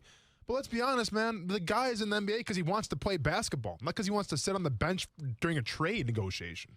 Yeah, it's an interesting dynamic, and I don't even really know what side I'm strongly on. I don't mind the topic that's brought up, except we have 2 examples right now that I guess you could fight on both sides of the topic. It's Houston got held against the wall by Harden to trade me, and also, by the way, I'm going to show up out of shape, and I'm also not going to play hard. Correct. So they play him, but I'm not going to play hard. Yeah. But that's okay. Well, So that's okay for the player to do. But when the organization says, hey, we're going to go try to look forward to the future because we're going to get rid of you in the next few days, that's not okay to do. Talk about a double standard. I mean, and I know he brought that up. Mm-hmm. The bottom line is, you can look at it from the organization's point of view as the same thing.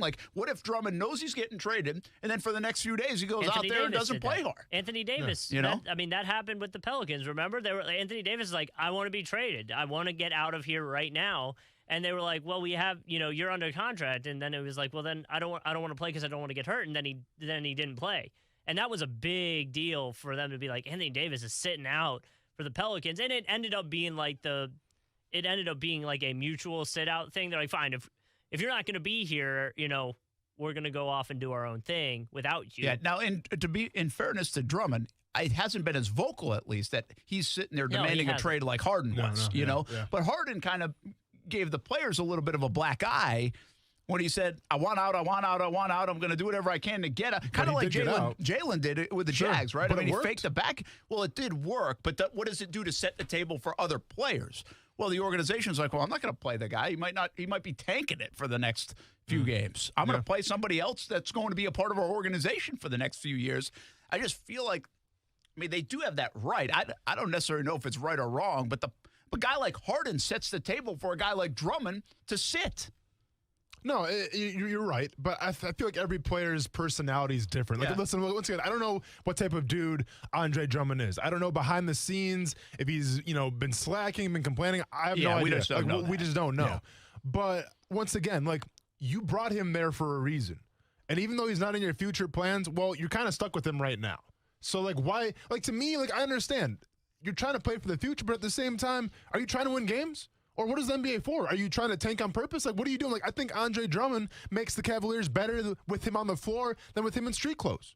Now, maybe I'm wrong, but I think a guy that can average a double-double per game is only going to help his team out. So if you're the Cleveland Cavaliers, what are you trying to say right now? Yeah. Yeah, I think they're trying to say we're at the bottom anyway, so what's the point of winning right now? Yeah. Tank it. Well, and not only that, but you could always see an organization saying, "Let's play our other guys, let's play our future players." But the biggest thing here is they don't want him to get hurt. Right. If they're going to trade him, they want his value to be there. They don't want him to get hurt. I mean, that's why they're sitting him.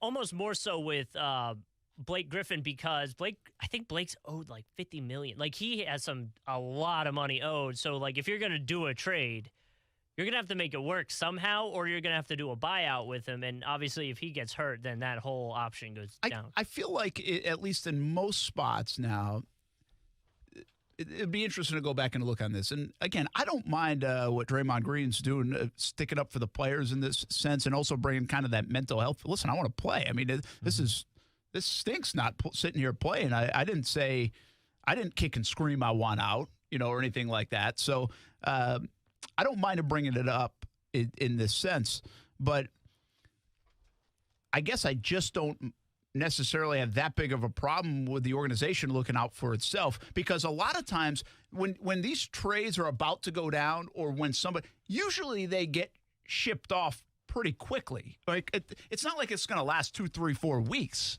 I don't get the sense. And maybe that's why I've never had an issue with it, because when somebody gets set down, usually they're traded within a couple of days. Yeah. So it's not like this long, drawn-out process. Maybe this one will be, and then that would shed some different light on it, potentially, if it is. Kuz, how many teams are going to be in the playoffs this year? 10?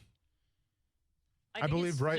It's still 16, right? 16, but then they do the play-in, so you have two. They're doing the play-in again? Yeah. So it's 16 teams this year from each potentially. So it's 8 to each conference. 8 to each conference. Yeah, okay. Yeah. And then potentially a little more because of the play-in. Yeah, okay. You'll have the 9 and 8 right? play if they're within, I think, 3 games. So, like, essentially right now, Cleveland's 2.5 games out from going to the playoffs, or with that play-in game. Yeah, so if you want... And, I mean, keep in mind, they're 10-19, so it's not a good record, obviously. But crazier things have happened. Yeah. You'd be better off having the double-double in the lineup if you want to catch the playoffs. That's right? what I'm saying. Interesting. The one other thing, let me ask you this. This is an organization. I saw Jalen Ramsey retweet Green and say, like, are you following Jalen Ramsey now? No, somebody else retweeted him. Okay. 100%. He said 100% should be in the NFL as well. And it's an interesting thing. Like, I don't feel like as an employee here, I am on the same level as the ownership group. Okay. Like, they don't invite me in to make decisions. They don't tell me everything that's going on within the organization. And maybe I should, maybe I should kick and scream more. I want to be more involved in this stuff. I'm an employee here. I want to.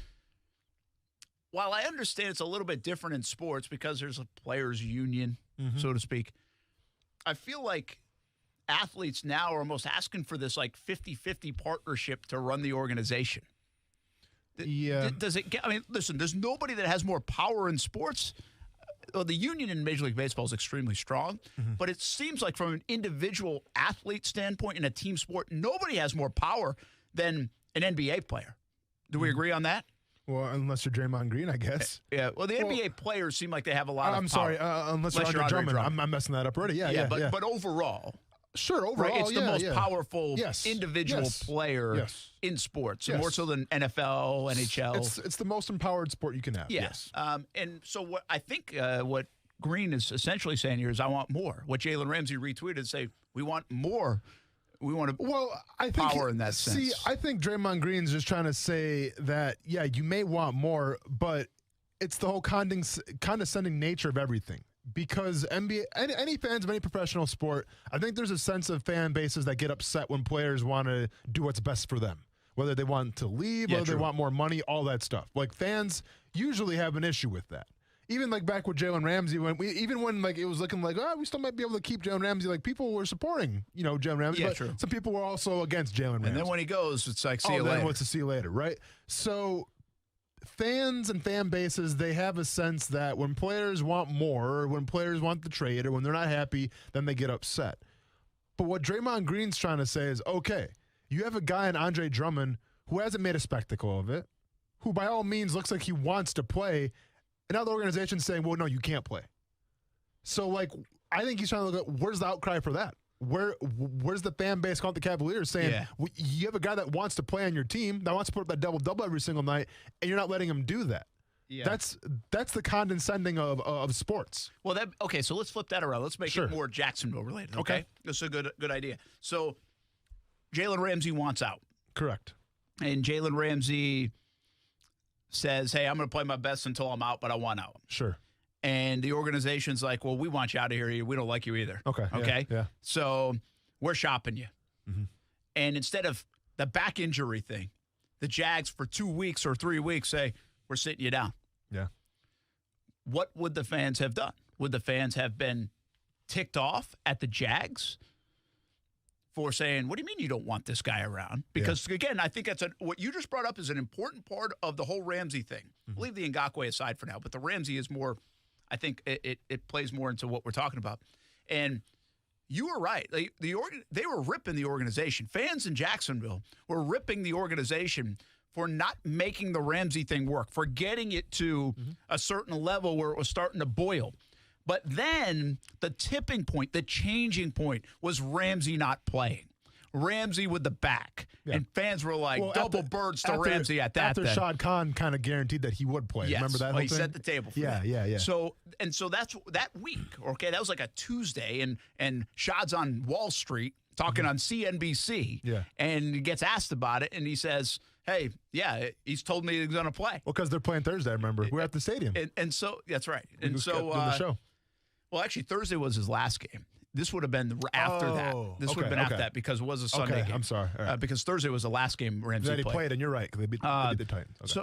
So then he sets the table. And remember, we had a little debate about this. I thought, you kind of thought, and some people did, and I still don't know if you're right or wrong, that the owner was looking bad if he didn't play. I think he totally set the table to kind of twist this onto Ramsey to be like, well, he told me he was playing and he didn't play. And boom, there it went. The back, I'm not playing.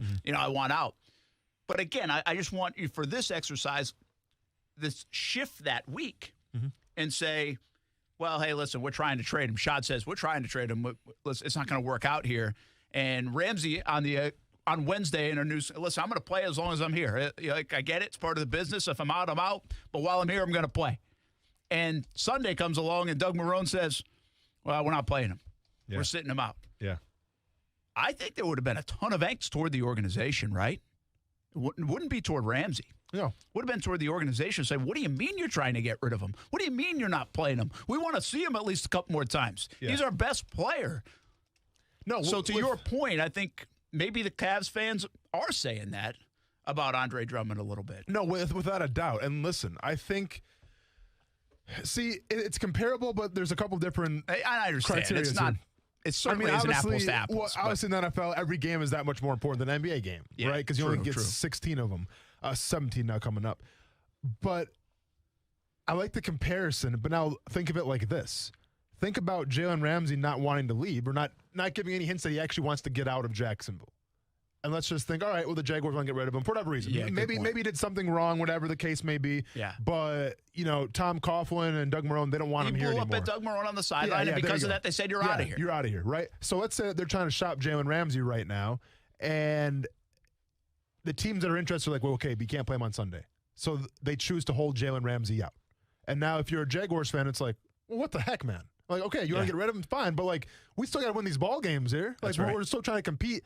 That, to me, is what it's like. Yeah. And I think if that's the scenario, Jaguars fans would be more than upset. I do too. Right? I mean, when you put it in that context, I think they would have been mad at the organization. How could you not be? Like the back injury is something, right? Like that took away from being on Team Jalen. Yeah, that flipped. It did. From, hey, we love you, Jalen, to double bird Jalen. And this is what's happening in Cleveland. There is no back injury.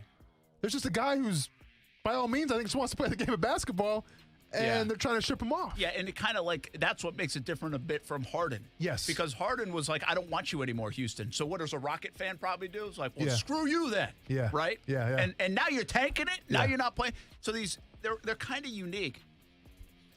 It's just interesting that players are more empowered than ever. I don't think that's a problem necessarily. I mean, we've seen it with Deshaun Watson right now. I just don't know where that ceiling is.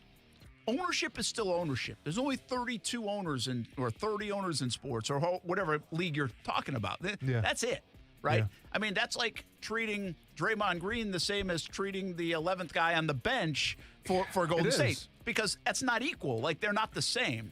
So I wonder where the ceiling is. Again, player inclusion, player empowerment to a degree, I don't have a major problem with. I think kind of like what I say about everything, there's got to be some checks and balances in there too, though. No, listen, there definitely has to be. And I think, like, to get back to your point of the NBA, like, yes, it has the most empowered players. But is Andre Drummond one of the most popular players in the NBA? Probably not. No. But at the time, he was, in my opinion, the face of the franchise in Detroit until Blake Griffin got there. So, like, this guy has earned his stripes. He is well respected. And the fact that you're doing him like this, yeah, I think it warrants some criticism. And what I would say, too, is that he's delivered. I mean, he's a double-double machine. It's not like he's playing poorly. Yeah.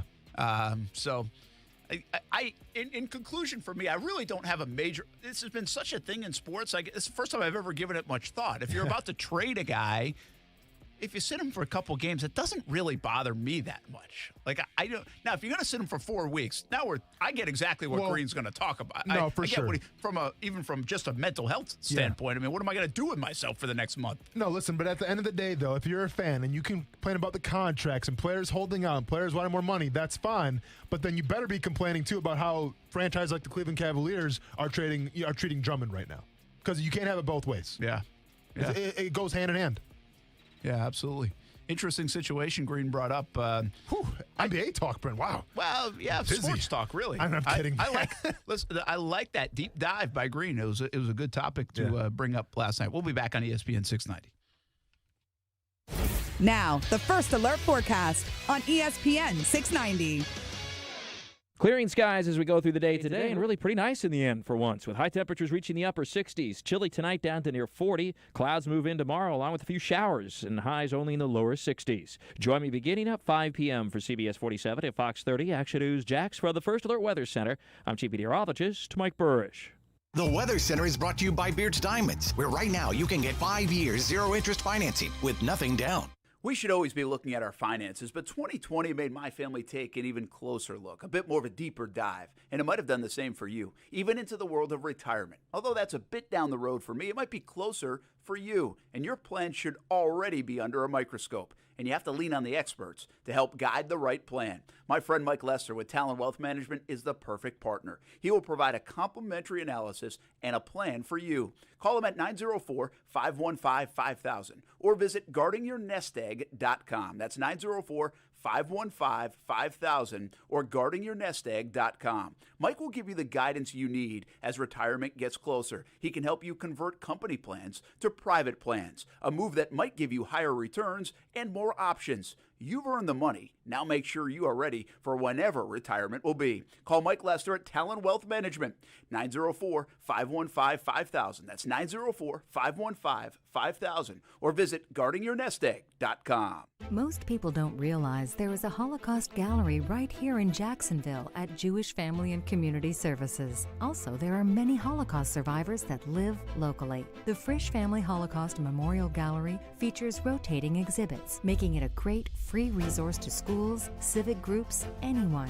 And it's so important we remember, especially our youth. Jewish Family and Community Services, here for remembrance, here for Jax. Learn more at hereforjax.com. Slip and falls can be embarrassing, leaving you in pain and feeling like you've lost control. I'm Glenn Levine from the law offices of Anajar and Levine. After a fall, document the scene by taking photographs. Make sure to get medical attention for any injuries you may have. If you've been injured in a slip and fall, call the law offices of Anajar and Levine at 904-600-4000. That's 904-600-4000 for a free consultation. And take back control of your life. Office in Jacksonville. I should have my kid tell you about Jumpin' Jack's House of Food. It's Ty's favorite burger in town. Make it one of your favorites as well. Jumpin' Jack's House of Food has 3 locations now, Atlantic Beach, Mandarin, and downtown Jacksonville. Change your life burgers. But they have salads, pizza, and much more on the menu, too. Let Jumpin' Jack's House of Food be your great neighbor. Lunch or dinner with the family, or they will cater parties from 200 to 500 people. Jumpin' Jack's, HOF.com for online ordering. Jumpin' Jack's House of Food, open 7 days a week. For the ones finding new ways to ensure the job always gets done. For the ones wearing many hats. For the ones who are hands-on, even from far away. And the ones keeping business moving forward. We are Grainger, offering supplies and solutions for every industry, with 24/7 support and experienced staff at over 250 local branches. Call, clickgrainger.com, or just stop by. Grainger, for the ones who get it done. What if the music stopped? If the familiar voices were silenced? If there were no breaking news updates? What if your companion and connection to your community came with a monthly fee? Don't worry, we're free local radio with you wherever you go, celebrating 100 years and looking forward to the next 100. We are broadcasters. Text radio to 52886 and let Congress know you depend on your local TV and radio stations. This message furnished by the National Association of Broadcasters. Do you have a passion for sales? Are you known for building strong relationships? Do you love to compete and win? CMG Jacksonville is searching for a talented individual to join our family as a media consultant. This position will require a committed person who will forge great relationships with Jacksonville's business leaders and develop profitable campaigns for advertisers. If your talents are a match, email your resume to jaxjobs@cmg.com. That's JAXJOBS@cmg.com or call 245-8732.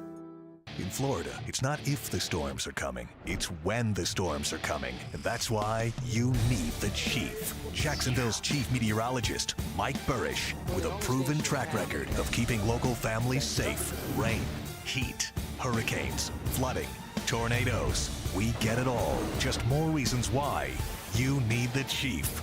Chief Meteorologist Mike Burrish, backed by the First Alert Weather Team. Only on CBS 47 and Fox 30 Action News Jax. Keyshawn Johnson, Jay Williams, and Zubin Mahente. I despise analytics. It felt like Kevin Cash lost his ability to feel the game. Keyshawn, Jay, Will, and Zubin. Weekday mornings at 6 Eastern on ESPN Radio or streaming live on the ESPN app. Brent Martineau. They probably already have one. Cornholing. Austin Lane. You're going to have a call from PR in a little bit here. Action Sports Jax on ESPN 690. If the Bears get Carson Wentz, it does not make them a Super Bowl contender. It makes them better. No longer can you just ask yourself, if we get this quarterback and he plays as good as he can, are we better? You have to ask yourself, if we get this quarterback with this roster and he plays as good as he can we win a Super Bowl? Legit. There's 2 teams that are in the Carson Wentz conversation that fit that mold. The Indianapolis Colts and the San Francisco 49ers. If Carson Wentz goes to either of those teams and he plays as well as he's had in stretches in his NFL career with the rosters that they have in place, they are legit Super Bowl contenders. The Bears, with that offensive line and skill group, are not. That is Dan Orlovsky, I think. Yeah! Sorry, Austin, you were out eating. I didn't give you a chance to get that one. I must be really good at this game. I mean, I feel like my record's strong. Did you tell him who it was? I did not know. Not this time. Okay. Hey, we got another mock draft out. Uh-oh. I don't even get as excited about the mock drafts anymore. You know what I'm more excited Not until about? I start shocking them. Shock your mock That's is what I'm now what I'm talking about. excited. That's what I'm saying. I don't care about the Daniel Jeremiahs and No. the McShays No. and the Dane Bruglers Who's and that? those Never kind heard of of that guy. guys. Walter Camp or whoever. Never heard of him. Mel Kiper didn't even He's got some have cool video hair. of Austin Lane. Yeah, he's got cool hair, though. I don't even. For real. I care about your mock draft, folks. Yours, not Austin's. Yours. Yeah. Because I can't wait for it to get shocked. Yeah. Shock Your Mock Season 2 is coming up You soon. better believe it. And listen, Brent, I'm starting to see some whispers out there. I'm starting to see, listen, these mock drafts are starting to crawl from underneath the surface a little bit, crawl from underneath the sewers of the trash that they came from, and they're starting to make their way to Twitter and Facebook. I see them out there, Brent. It's almost that time, man, to shock your mock. I can't wait. It's going to be fun. Did you say we have James on from Charlotte? Roll call it up, baby. Charlotte's a first-timer. Okay. I think. From Charlotte, North Carolina. Yeah, I think James, so. what's happening? Oh, nothing much. I actually have called before. It was way back when we lost to Tennessee, and I was ticked off that we didn't get that call when they were lined up offside. But anyway, I have do called remember before. that. I remember you now. I do remember. That might have been before we always started trying roll call. Yeah, but we always trying to block those Titans games out, a little bit. Yes, that's right. I got it. Yeah. But yeah, I actually, it's funny you just mentioned the mock drafts because I wanted to talk about that, and I wanted to get your opinion. My son and I, we talk about these things all the time, and you go through millions of scenarios. Two things. One, I'm also a Dolphins fan, but I'm also a big Jags fan. I think Deshaun Watson ends up in Miami. He will not, and I will bet my next paycheck, he does not end up in New York. There's no chance he will end up in New York. And I have my reasons because he has a no-trade clause. He's not going to go to New York. He's not going to go from the team picking third overall, really, to the team picking second, because they would have to trade away a lot of their draft capital to get him. So he's back in the same scenario. He's not going to New York. I still think he's going to Miami. But anyway, that's beside the point. You can talk about that later. But I wanted to talk about the draft. Obviously, number one is Trevor Lawrence. Number 25, though, is where I want to talk about. What do you guys think? Because I think there's so many holes on this team, but there's such a deep draft class that we're going to get probably the first 5 we have should be starters. But what do you think about maybe, and again, depending on who's sitting there, but trade down a little bit at 25 if you can find a partner, especially those Tampa Bay, Green Bay kind of teams that want that one guy that's sitting there. Maybe one of the receivers falls, whatever. Trade down, say, to 32 or even to 34 to New York, maybe, where they want to trade up. And grab an extra second or third. That's just another player.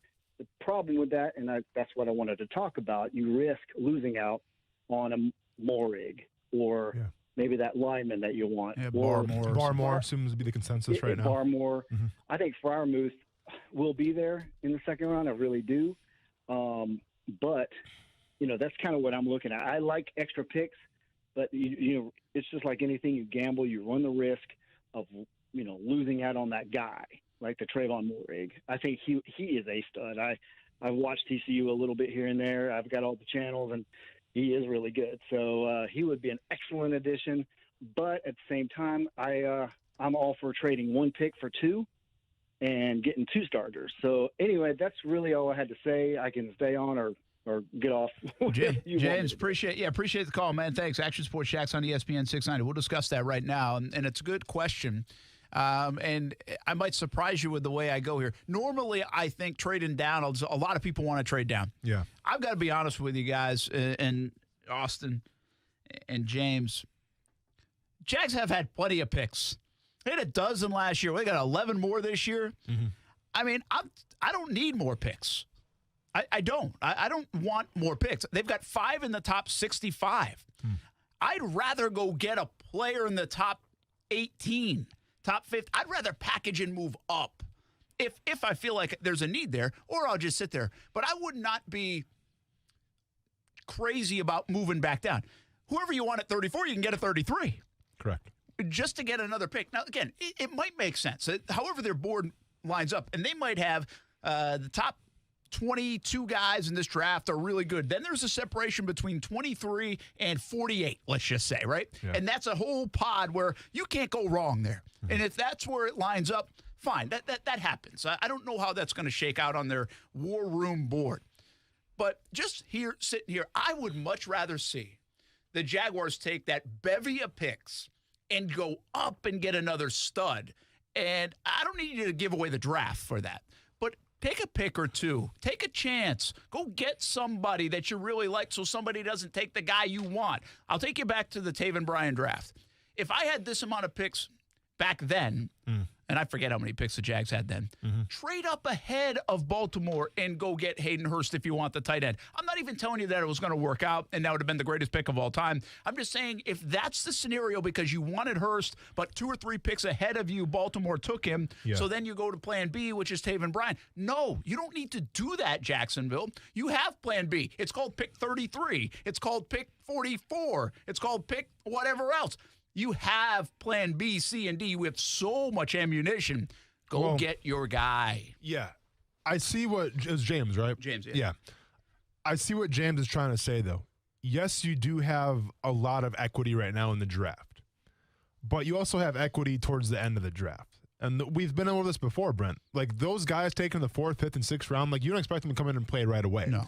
And if you look at this roster right now, there's a lot of holes that need to be filled. I mean, now, granted, you're going to fill some of those holes in free agency, but from a draft perspective, I think what James is trying to say is, like, yeah, you have a lot of capital and they've traded back in the past, but you could have a lot more capital towards the end of the first or the beginning of the second round, where those guys are going to be your starters, hopefully, going forward. Like, if you draft somebody in the second round right now in Jacksonville, you expect them to come in and be a starter day one. Much like Laviska Shenault. So, exactly. So, that's what I think what James is trying to say here, where it's like, yes, you already have a lot of draft picks. And yes, I mean, you can only have so many. I understand that.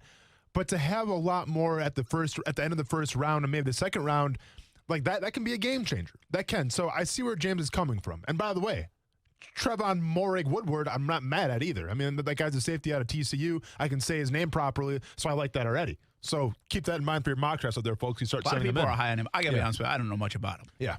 I watched a couple TCU games this year. That was more of just my... How bored were you? Dude, I mean, when we have 6 games going at the same time on your TV, you're going to watch a TCU game every once in a while. And by the way, Baylor really came through for me this year in terms of the over-unders. I'm just saying, no one was buying that Baylor offense this year, man, but they're putting some points up a couple games. But here's what... And I'm going to echo your point a little bit. So I see where James is... This is me saying, James, I see where you're coming from. But this is what I want to do. And this is more towards what your line of thinking right now. There's a reason why I don't want the Jaguars to get Orlando Brown with that first. We've been over this before. Yep. Well, I don't want them to trade away a first-round pick for Orlando Brown. Would it be worth it? Probably. Yeah, I think you can make the case. I think Orlando Brown's going to be a hell of a player. You're going to protect Trevor Lawrence going forward. And once again, we've talked about it where you can sit here and say that draft pick was – you basically got Orlando Brown for Jalen Ramsey. Yeah. And you got Caleb on Chase on as well. Not a bad trade-off, so I'm not mad at that. But what I would want to do here, and it depends how the draft shakes out and everything like that, but if I'm the Jaguars, I'd seriously consider trading that pick away, and obviously maybe some second-round picks as well you're going to have to do to try to get Kyle Pitts. Now, if I'm the Jaguars and, let's say Kyle Pitts falls to, 12, 13, 14, and that could happen, I feel like, then I'm going to go on Twitter, and I'm going to be like, if you guys retweet this 500 times within the next 2 minutes, we'll get Kyle Pitts. We'll trade up and get Kyle Pitts. Like that to me is the splash play. Now, is Kyle Pitts a sure thing? Well, nothing's really a sure thing in the tight end position, especially in the first round. But I just feel like if you want to make the most noise in the NFL draft, go get Kyle Pitts. Yeah, listen, I think there's a mixed bag out there, by the way, I think in Jags land about going to get Kyle Pitts. I think they like Kyle Pitts, but going to get him. I am more on board. I like the aggressive nature of that. You have not been able to solve that spot, and I'm looking at what Waller's doing out in Oakland. Yeah. I see what Kelsey has done. I know that those aren't even the same guys, but you get my point. The production has been so lacking that I'm desperate. Mm-hmm. Like, I'm desperate at the tight end spot that even though he's not your typical tight end, I like the idea. I told you before, Patrick Surtain. I like him. I think he's worth going to get. I think there's probably a couple other players in that first round that's like, okay, I'll trade some stuff away for that. Yeah. I'll risk some capital for that and get me 2 stud players, Trevor Lawrence and this guy. So I don't mind that. I'm a little surprised at how much Pitts is going up boards. Yeah, Daniel Jeremiah had him today at number 6 to Philadelphia. Yeah. I've seen him a lot at 7 and 8. I think I even saw somewhere that he was like in the top 5. Is he really going to be a top 5 pick? I'm not entirely sold on that quite yet because I still think there's going to be a run on wide receivers as well. Because there's some really good wide receivers out there and the quarterback. Quarterbacks as well. But I'm saying from the skill position. Penei Sewell is going 5 to the Bengals. Like, that's a lock. There are 2 lock picks, okay? The Jags at 1 and Penei Sewell to Cincy. Now, that's if they stay there, and unless somebody else picks him ahead of him. But he's not getting by 5 is my point. Sure. And then you're right. Wide receiver and quarterback, it could be a run on those guys. But Kyle Pitts is kind of in the wide receiver mold. Like, I would put him in that class. I don't think I think I like Chase, even though he hasn't played in a year, more so than Pitts. But you might see a run. I'm just saying, the Pitts stuff, which started around like 18, maybe even 20, then slid up a bit to 15 and 13, now has inched its way up into the top 8. Like, a lot of people are putting Kyle Pitts in the top 8. I mean, that's untouchable territory. Like, the Jags aren't going to get back in the top 10. No. So I think they have to hope that he does slip down a little bit. The run on quarterbacks, the run on receivers. But then I would seriously consider making a play for him. And I told you before, I'd seriously consider making a play for Patrick Surtain, too. Yeah. I like him. Now, you can pick your guy in that spot, whoever you want. But I am not afraid. Patrick Surtain or Kyle Pitts? No doubt. No, I think Pitts. Okay. I think Pitts. Okay, I'm thinking we're on the same page now. No, because I am desperate. Well, I guess with that, it's like Mike Golick and Wingo draft anymore. Man, they're not going to do it this year. Yeah, I don't know. I'm desperate, though. Like, I'm desperate at the tight end spot, and I'm willing to roll the dice. Yes. Okay? Like, so that's fine. If I roll it and it's terrible, well, that's on me. Count me in, though, on that train to be able to do whatever you can to go get somebody that will be a playmaker at tight end. I'm watching all these good teams over the last handful of years have tight end for the most part. The Jags need that. That would certainly help out Trevor Lawrence as well. I don't know if I feel the same way about a receiver. If Devontae Smith slips to 14 or something like that, I don't know if I'm making that play up to get Devontae Smith. I wouldn't hate it. Yeah. But I don't know if I am. I don't know if I feel as strongly as I do about Surtain and even Pitts, as I do with Waddle and Smith, and because I do think the receiver group is usually very deep, and it's getting deeper and deeper every year. And the Jags have had a lot of luck finding players in the second round on that position. They definitely have. Yeah, they definitely have. But listen, you can say like last year, I mean, the receiver group was deep as well. I mean, let's see. You had Ruggs, Judy, CeeDee Lamb, Jalen Reagor, Justin Jefferson, Brandon Ayuk, all taken in the first round. Yeah. But, like, to me, Justin Jefferson sticks up more than anybody. I mean, CeeDee Lamb had an okay season, but, like, Justin Jefferson was the cream of the crop in that. Sensation. So, like, I get, like, it's a deep wide receiver draft, sure. But you want to get the wide receiver. Okay, you but want to if get you the had guy. picked the number one wide receiver, nobody was taking Justin Jefferson first. I get what you're saying here, Brent, but what I'm trying to convey is the fact that, okay, you can have a deep wide receiver class, but, I mean, did Jalen Reagor really contribute that much to the Eagles this year? He started to come on a little bit toward the end, I think. But, no, I mean, not enough. Yeah. No, but a lot of guys didn't. That's a point. Like, I think, and I'm not saying all those guys are going to be bad and busts, but I do think you saw 6 receivers go. So the Jags can get a receiver at 25. Maybe it is Kadarius Toney, that they end up getting that they still feel good about. Is he as good as Devontae Smith? Maybe not. But the drop-off is not as drastic as it might be for Kyle Pitts versus somebody else, right? Or corner Patrick Surtain versus somebody else. That's what I always look at in the draft. And to me, where you see drop-off, that's where I say, let's go get him. Yeah. Right? If there's a deep position like defensive tackle, if I don't get Barmore, guess what? I end up with Aleem McNeil, who we talked about yesterday from NC State. I feel okay about that. So that's, to me, where I think James says, let's compile picks. I'm okay. I get it. I get the theory. Most teams, most years, you want to do that. The Jags, keep in mind, have had 23 picks over the last 2 years. I don't think they have as many positions to fill as everybody says they do. Oof. They need better players at some of those spots. But so you got to fill them. Well, just think on offense. All right. And we got to go to break now, but real quick on offense. Sure. They're going to fill the quarterback spot. Correct. They have a hole at tight end. Yes. Okay, well, they have holes, but they're not going to go fill them with, like, you're not going to go take a running back. No, the linemen, they're all set right now. Let's see what they do with Cam. Well, let's see what they do. But okay. All right. I'm convinced they're either keeping Cam or going to get somebody in free agency, though. I'm just saying. So from a draft standpoint, they're not going to fill that with a draft pick. Okay, got you. So on offense, they've got one spot, really, tight end. Okay. Okay? Defensively, you got Devon Hamilton, who I think they feel pretty good about. You got Josh Allen, Chase on. You need one more spot in there. So if they don't... You need 2 more spots. You need 2 more interior defensive linemen. I said Devon Hamilton in there, too. You got 1. So Hamilton... Who's going to be... Oh, my bad, because of the 3-4. We're moving those guys outside. Yeah. So, you need 2 spots, and I think you'll get 1 in free agency and 1 with the draft. So there's 2 spots. Okay. Linebacker, you're all set.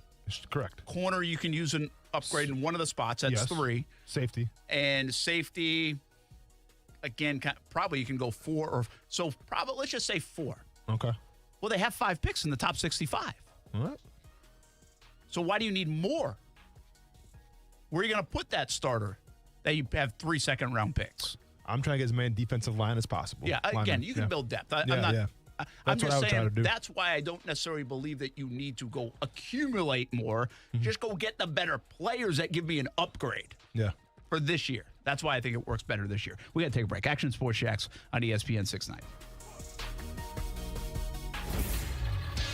ESPN 690 Sports Center Update. Happy Tuesday. I'm Jake Mitchell. Really sad story out of Brandon, Florida today as former Chargers and Bucks receiver Vincent Jackson was found dead in a hotel after his family had reported him missing on Wednesday. Police say there were no signs of physical trauma. A medical examiner will determine the cause of death. Jackson was only 38 years old. And just one day after the controversial hire of Chris Doyle to the Urban Meyer Jaguars coaching staff, Doyle resigned the position. Here's what Mike Tenenbaum, ESPN NFL front office insiders said about the move. When you're as successful and powerful as Urban Meyer was in Gainesville or Columbus, you're really the czar of that program, but also that town. What Urban Meyer did is he didn't understand the ramifications of that decision. This is a big difference between being the head coach at Ohio State or Florida and being in the NFL.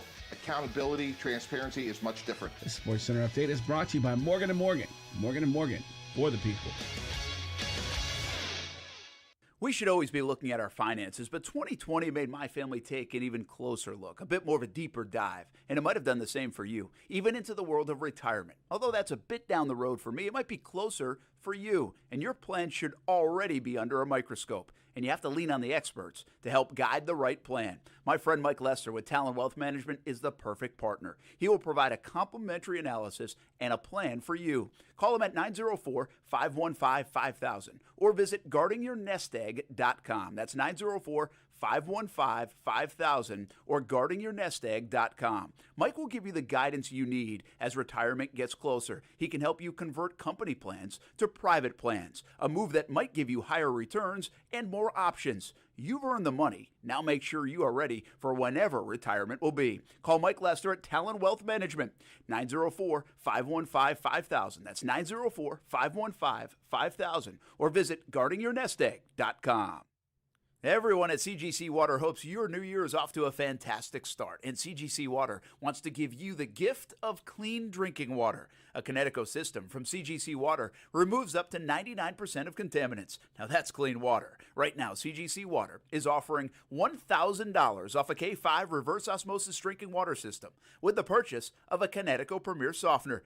If you're still not filtering your water, you are the filter. Schedule your free water test today and get peace of mind knowing your family's water is safe water. CGC is still taking extra precautions with in-home visits and continuing to follow CDC guidelines. Remember, this is a limited time offer. $1,000 off a K5 reverse osmosis drinking water system with the purchase of a Connecticut Premier Softener. Call 904-552-1242 or visit cgcwater.com. Serving Northeast Florida and Southeast Georgia, CGC Water Treatment, your local independent Connecticut dealer. No matter what you are driving, you can step up to luxury now at any of the Fields Auto Group dealerships in Jacksonville. Cadillac, Jaguar, Land Rover, Lexus, Mercedes-Benz, and Porsche.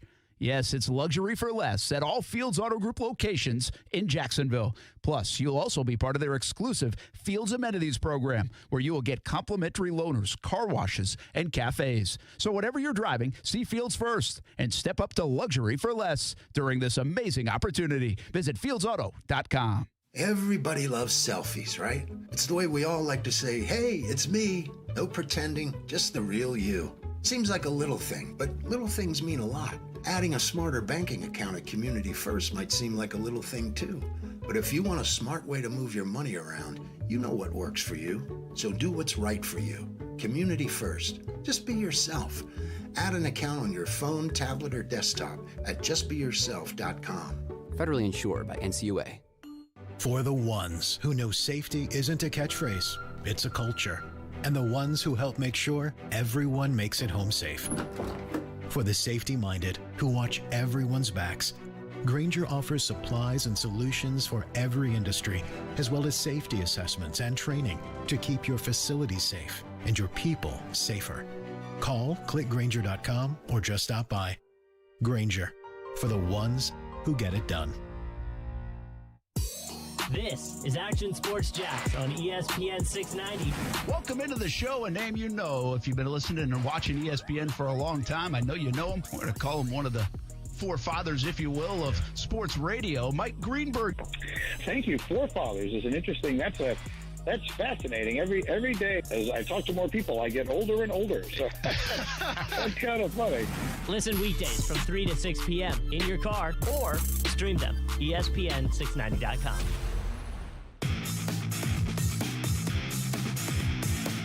Here's the thing. I know Urban a little, not well, but I consider him to be an intelligent man. I've been around him enough. He worked here at ESPN for a little while between coaching jobs, and I've just been around him. He's a smart guy. How do you miss that? Like, how do you not know that's going to be a problem? When they made the hire, my first reaction was like everyone else's, extraordinary surprise. But it seemed to me a foregone conclusion that they had foreseen it was going to be an issue and were prepared to respond. The fact that they seemed completely blindsided by the way it was received, so much so that a day later they just couldn't take the heat of it anymore. That's jarring. I'm flabbergasted by that. Mike Greenberg. I mean, I knew that one. I was going to say I love that word, flabbergasted. Fallout continues from the hiring and quickly departuring Chris Doyle. You think he got paid?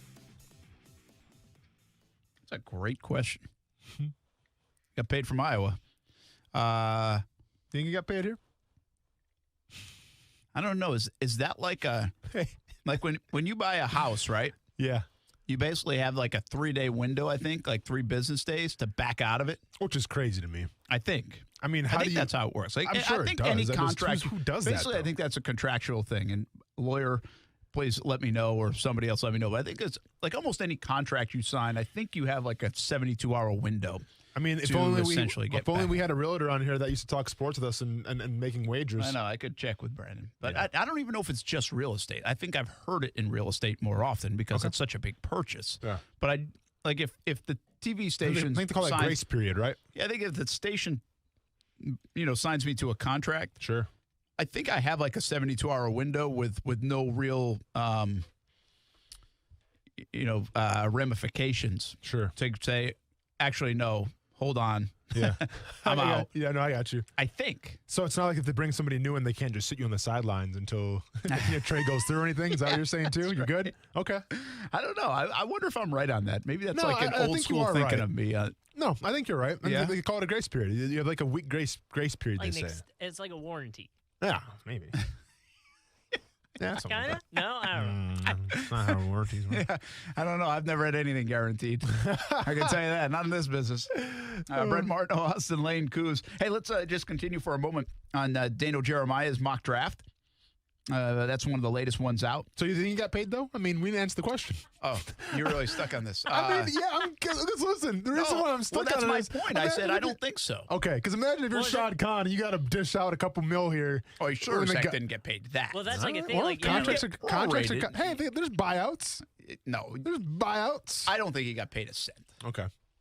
I also not a big believer that he came to them and said, okay, I think you should let me go. Hey, guys, you know what? Forget the money. I'm out of here. Peace. I don't know. All right, real quick. Trevor Lawrence. Zach Wilson is now the prohibitive favorite to be the number 2 quarterback off the board. You like it or no?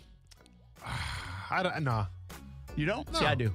Oh, yeah? I kind of like you do. I like Justin Fields, too, but I don't mind Zach Wilson. I mean, hey, man, you pretty much confessed your love for Justin Fields, and all of a sudden you're off the Justin Fields bandwagon. I'm not. Gonna need you to make it. You want to bring up the tweets? You got receipts here. I like Justin Fields. I can find them real quick. Okay. But if we were having this, conversation, no, that's cool. I think this would be a heck of a conversation. Zach Wilson, Justin Fields for the number 2 pick. Be a great conversation. It'd be fun. We'd have lots to talk about. I like Zach Wilson. Okay. I think Zach Wilson's going to be a good player. Okay. I think he's more boom or bust, but I think he's going to be a good player. Okay. And then where do you see Trey Lance looking? Trey Lance, they've got him going number 8 to Carolina. Brent Martineau, I love Fields. That's Daniel Jeremiah. I do love Fields. The one with the I didn't Jaguars just have say I didn't like Fields. I know. I'm saying this is on Twitter. This is on Twitter. No, this is just Fields. Fields of green. Hey, look at this one. What do you think about Zach Wilson? I kind of like him, but I prefer Fields. Maybe that will change by April. Oh, dang it. Maybe that will change by April. Dang it. There's a fail-safe. There's a fail-safe in there. Yeah, nice job, Brent. Good work. That's like the old laugh out loud or smiley face or crying emoji. Got to do that now so people know that you're not dead serious. Can't get called out. Riding the fence. We got to go. Action Sports Jacks on ESPN 690. I have got a player A versus player B that might stun you when we come back on ESPN 690. All right. Hello, you have reached the Crooks or Us training helpline. Today we're explaining the term verified alarm to all you newbies out there. Oh, boss, I can explain that. A verified alarm just means that whatever caused the security system alarm to go off has been verified. Correct. And what alarm company is known for providing the fastest verified alarms? SafeTouch Security. Exactly. Because SafeTouch has the two-way communicator, which leads to alarm verification within seconds. And alarm verification is very bad for us crooks. Yeah, unlike a non-verified alarm that police label a low priority. Like right below getting grandma's cat out of a tree low. So, to sum up, verified alarms. Just one more reason we crooks have the golden rule, stay away from SafeTouch houses. Remember that, and you'll be fine. Here, kitty, kitty. Only one security system is truly the best. Hi, I'm Lester Jackson, president of SafeTouch Security Systems. No one beats our technology or our price. Call SafeTouch today at 888-723-8682 or go to safetouch.com. State license number EF233. It's time for some straight talk.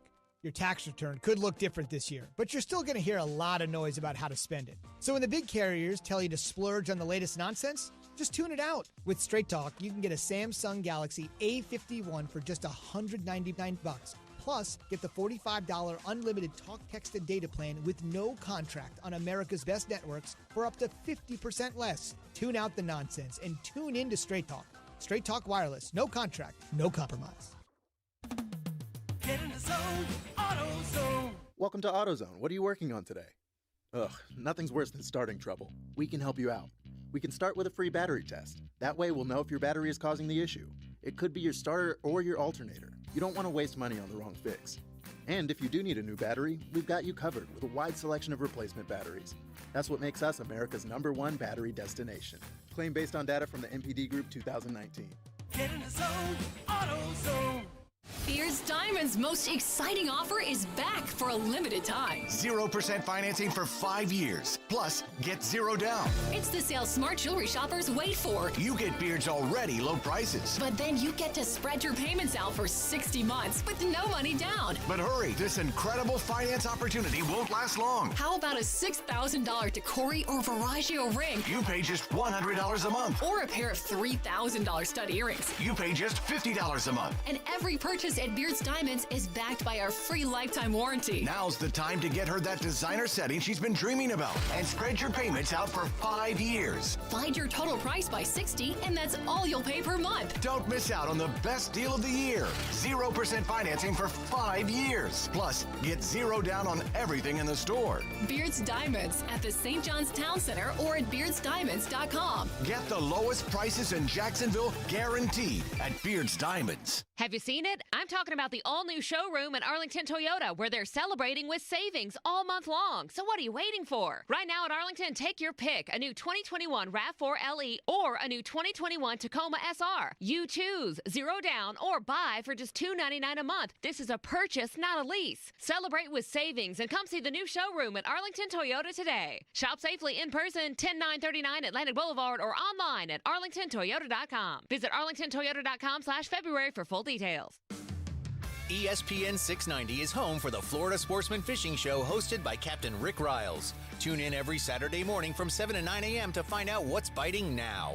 Fishing so fresh, you can almost smell it. This is SportsCenter. I'm Doug Brown. 5 NBA games are postponed after 4 Spurs players test positive for COVID-19. The Spurs' next 3 games are postponed, and the Hornets, who hosted the Spurs on Sunday, have their next 2 games postponed. Kyrie Irving of the Nets is out for tonight against the Suns with a sore lower back. Draymond Green of the Warriors rips the NBA double standards on the treatment of players who are about to be traded.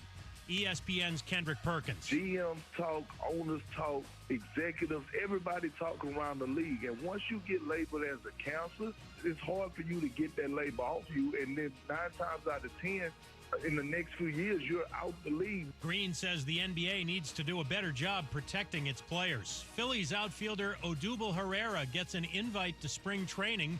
He's set to make $10 million this year, but Herrera hasn't played since 2019 when he was suspended under baseball's domestic violence policy. Think O'Reilly Auto Parts for all of your car care needs. We're close, convenient, and known for our guaranteed everyday low prices and excellent customer service from professional parts people you can trust. Stop by your local O'Reilly Auto Parts today. O'Reilly Auto Parts. Better parts, better prices every day. Broadcasting live from the ESPN 690 Anajar and Levine studios. Anajar and Levine Accident Attorneys. Call 904-600-4000. That's 904-600-4000. ESPN 690. Jacksonville's home for ESPN Radio. WOKV Jacksonville. Listen live everywhere you go on ESPN690.com. ESPN 690, a Cox Media Group station. Broadcasting live from the ESPN 690 Anajar and Levine studios. This is Action Sports Jacks on ESPN 690 with Brent Martineau and Austin Lane.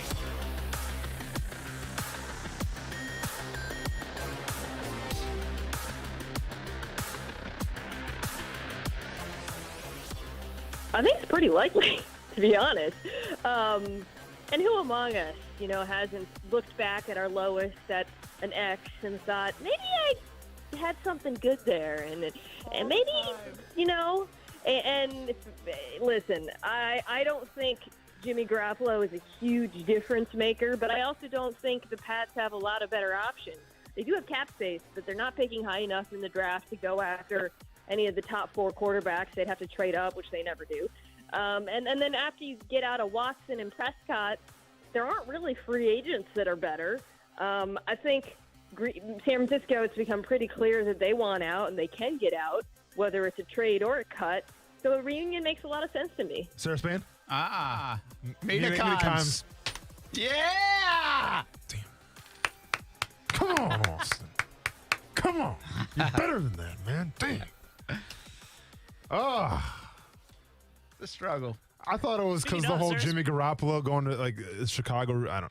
Sarah Spain's on the TV right now. They're talking about the Atlanta mayor coming out urging fans of the NBA not to come to Atlanta for the All-Star game. No. Really? Because they're not going to let fans in, I don't think. Yeah, so they don't want everybody partying outside. It's going to be an All-Star weekend still, and you're not going to, Oh, that whole thing is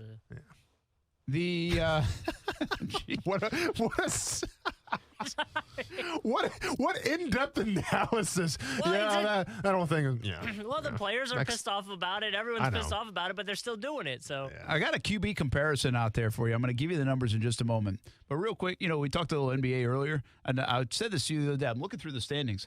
I can't believe Kuz isn't talking about the Sixers more in first place. Don't do that.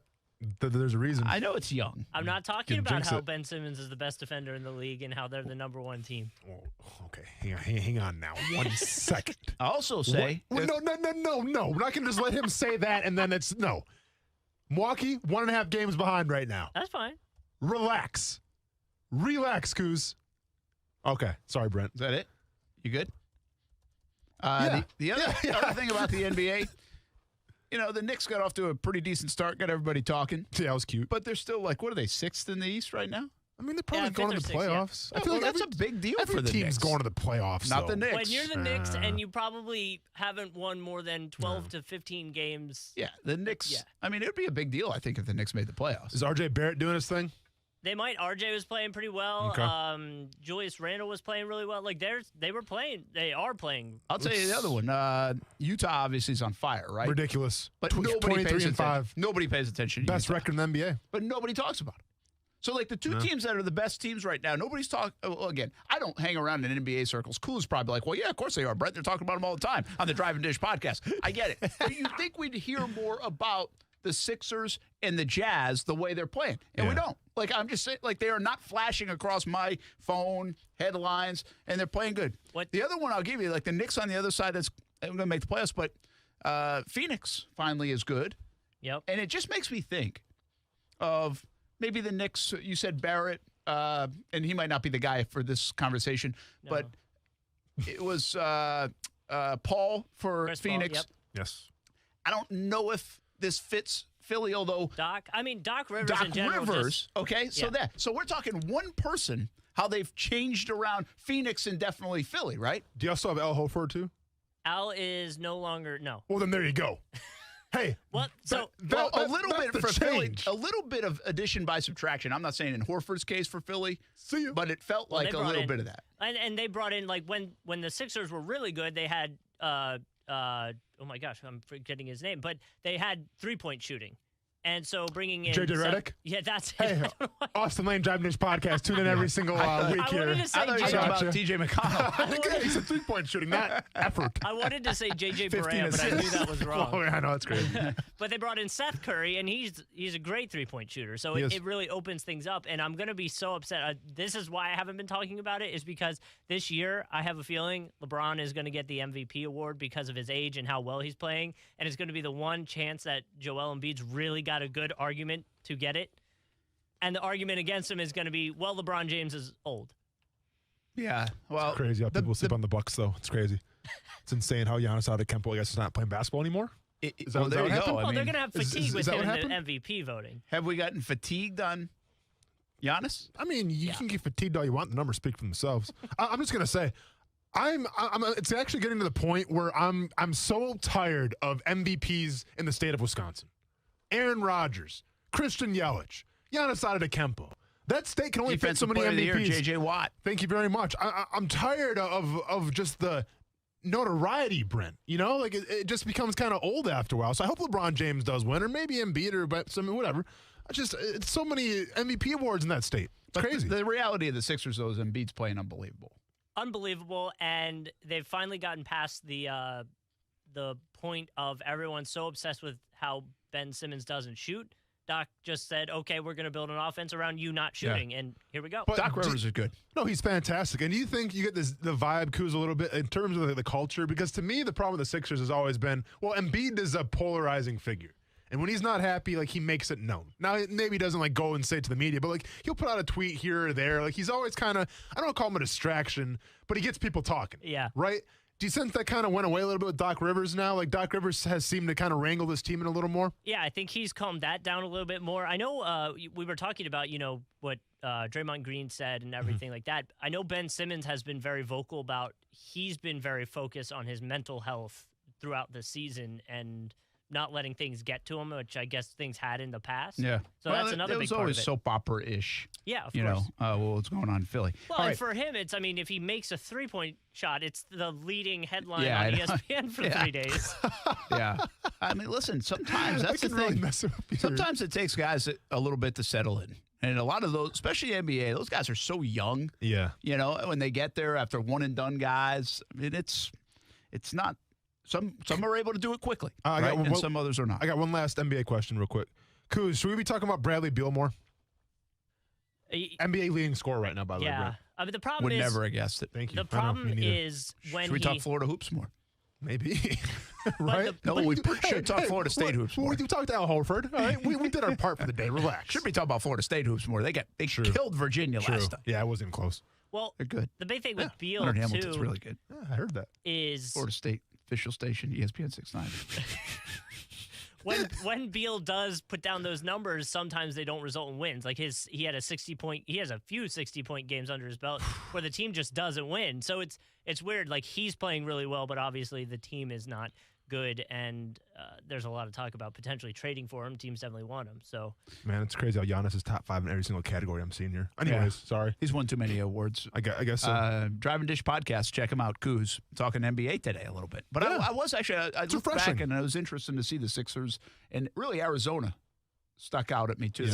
Some clicked for them. Arizona. Phoenix. Talking about you still got Kyler Murray on the brain or what? How you doing? No, but there is something clicked for them in the NBA bubble, and then bringing in Chris Paul on top of that really. Well, and Devin Booker's legit.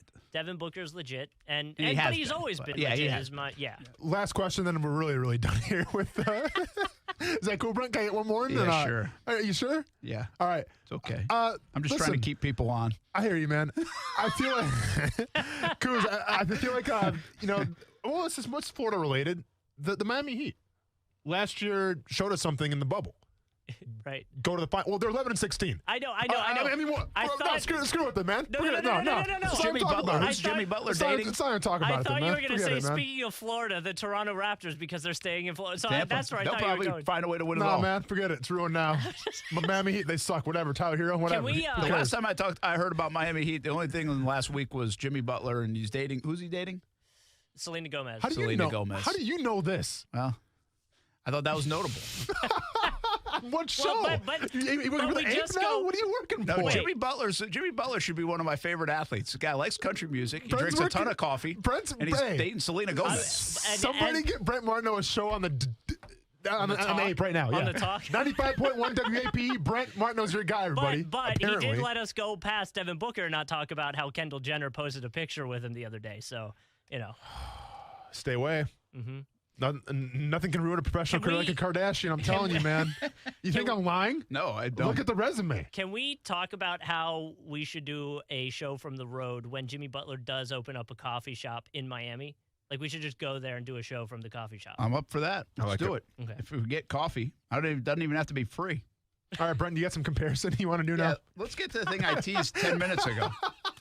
Just trying to keep people on ESPN 690 here. Heater a big talking point, but whatever. Nah, listen, I thought the NBA talk was fun. Here we go. Ready? I gave you player A, 59% completion percentage. Okay. All these players were drafted in the last 7 years. Okay, so one of them could be Kyler Murray. Let's go. 59% completion percentage, 17,649 yards. That's a lot of numbers, but 103 touchdowns. Okay. Other guys, B is 63%, so a little higher. 18,000 yards, about 500 more yards. 107 touchdowns, 4 more touchdowns than player A. Can you throw the interceptions out there too or not? Yet. Okay, I mean. Player C. All right. 63% comp, 16,800 yards, so less than both the other guys. 113 touchdowns, but more touchdowns than the other guys. Okay. So those are the stats that I threw out there. And I'm going to give you one of the answers. I can't do this with you because I already told you who it is. So I'm going to give the folks listening one of the answers. A, B, or C. We're going to say B, 63%, 18,000 yards, and 107 touchdowns is Jared Goff. Okay. Been to a Super Bowl. Yes. Okay? Yes. 63%, 16,000 yards, 113 touchdowns. The other guy, 59% completion, 17,000 yards, 103 touchdowns. Player C is who came in with Jared Goff. I mean, I know the answer, so I'm going to let you What is it? Well, it's either... No, who came in with Jared Goff? Carson Wentz came in with Jared Goff, sir. Thanks for answering the question. You're welcome. Yep. So B and C are Jared Goff and Carson Wentz. Okay. Did it surprise you that player A at 59%, a little lighter percentage. Correct. Same amount of yards and a few less touchdowns, but over 100 touchdowns. Sure. Would be a guy that doesn't play anymore. Yes. I was very surprised by it. Now you throw the interceptions up there, and then, yeah. Player A does have 75 picks. I mean, that means something at the quarterback position. Player B, though, has 55 picks. Okay. And Wentz actually has only 50. I thought Goff would have less. But Wentz has 50, Goff has 55, and player A is Blake Bortles. Does that surprise you? Mic drop. It does. I mean, listen. Are those numbers comparable? Is a 75 that much an outlier? The 20 more interceptions? picks. Yeah. I mean, to me, that's a little bit of an outlier. It's pretty big. It's a large amount, right? Yeah. Now, when you compare them in this. Go ahead. extra year. Well, actually, not extra years. Really, they were all about the same amount of games, Correct. similar game time. Yeah, I think when you put the interceptions, like if you were to include that in the drill here, then yeah, it's gonna stand out a little more. Yeah. But as far as the productivity is concerned, I'm actually very surprised because you mentioned a guy in Carson Wentz who was considered an MVP for a while until he got hurt, and you mentioned a guy in Jared Goff who's obviously been to a Super Bowl before. So I was surprised from that standpoint. Well, and here's what else is interesting. So Bortles gets the extra couple years, but I'm not even really trying to talk you into anything here. I'm not saying like I can't believe Bortles isn't playing anymore. Like I'm not. I think this is more the indictment maybe on Wentz and Goff. Okay. Because Wentz and Goff got these huge contracts. Was the eye test that different for Wentz and Goff and the way they played quarterback versus the way Bortles played quarterback? Because the numbers are not that different. So I get the sense here what the goal is of this exercise is for someone to try to bring you a med kit from the hill that you died on. And you're like, can somebody come help me, please? I died on this hill. I'm bleeding, but I'm still conscious. Somebody bring me a med kit. Is that true? No, the actual thing, the reason why, I don't even know how I got on this really, but I think the most astonishing thing is we're talking about a player in Carson Wentz who people are very unsure about. Correct. Got a big deal. At one time was an MVP candidate. Yes. And now people might trade a bunch of stuff for him to assume that contract when he's got similar numbers as Jared Goff and Blake Bortles. Is that worth investing in? To me, really, that's the moral of the story. Like, are these guys going to end up like Blake where they're backup quarterbacks and they just had a little bit of a run? Because, quite frankly, that's what Bortles had. Bortles had a little bit of a run. No, Bortles had a little bit of a run, but he didn't get to the Super Bowl, and he was never in MVP contention. That's what these two guys have going for them. Well, no, Wentz is not, though. But he wasn't in MVP contention. Oh, I'm sorry. But Wentz never went to the, he went to the Super Bowl. We can't give him the credit for that. I said either. He was in MVP because Goff's never been, contention, because Goff's never been MVP contention. But I think with Jared Goff, like, listen, the reason why the Rams got to the Super Bowl was because of that offense. Let's be honest here. And it was because of Jared Goff. And the reason why the Philadelphia Eagles went to the Super Bowl, even though he got hurt, was because of Carson Wentz and his, MVP-type numbers. With Blake Bortles, we always mentioned, well, you had a pretty solid run game. You had a pretty good defense. Now, yeah, Bortles had something to do with it as well. Don't get it twisted by any means. But as far as like putting the team on your back, maybe like a Carson Wentz did in the beginning of the season, you don't get that vibe with Blake Bortles, even though the numbers, once again, are pretty comparable. Yeah, and so I guess if I gave you that, right, if I'm Indianapolis and I'm in their front office, and Frank Reich has a familiarity with Wentz, and that was when the good year, the good MVP run, and I've got these options out there, like from a Jimmy G or potentially a young player, wherever else I wanted to go, really. I mean, if New Orleans decides they want to go in a different direction, you could go get Jameis Winston, even. If I give you these comparisons, does it make you kind of think like, oh, we're really going to give away like a first-round pick and some other capital, assume a $120 million contract or whatever it is for that guy who's struggling right now? It's not like he's he's ascending. He's actually descending since that MVP type run. No, because at the end of the day, I feel like there's only a handful of quarterbacks who can get by with mediocre play around them. I think guys like Patrick Mahomes, obviously, maybe guys like Deshaun Watson, obviously Aaron Rodgers, a prime example of this. There's a few select guys who you can put on any team, regardless of how crappy that team is, and they're going to win some more ball games because of it. And then you have like the tier 2 guys who they need some weapons around them. They need a run game. They need receivers. And as far as those tier 2 guys, I would put, like a Carson Wentz, and I would put a Jared Goff in that tier 2. I think Blake Bortles would be more of a tier 3 kind of guy. Where I think Blake Bortles, when in his prime, when he was really cooking, you put him on any team, and does he really elevate it per se? I'm not sure. I think that if you put Carson Wentz on a team that has the players around him, the defense around him, he's going to be well. I think if you have Jared Goff, we've seen it before, you can go to a Super Bowl. I'm not saying the same for Blake Bortles. Yeah, and listen, I want to be perfectly clear here. I've died on the hill of Blake Bortles before. This is not me trying to get Blake Bortles to be a starting quarterback in the NFL. Yes. This, again, the framing of this conversation, when I looked at these numbers, was more about Wentz and Goff. The Detroit Lions basically just said, hey, we're going to take Goff. Yeah. And we don't have the offensive mind LA has. They could get to a Super Bowl with him, but after that, they couldn't do as much. They fell out of favor. They didn't want him, even though they've got Sean McVay. But we're going to take him, and he's going to be our franchise quarterback, and we're going to pay him X amount of dollars to be so. Carson Wentz, while Philly still is hemming and hawing about this, Indianapolis and other teams, Chicago, might be saying, you know what, I like that. It might be a little damaged goods, still expensive. It's going to cost us capital, but I like that.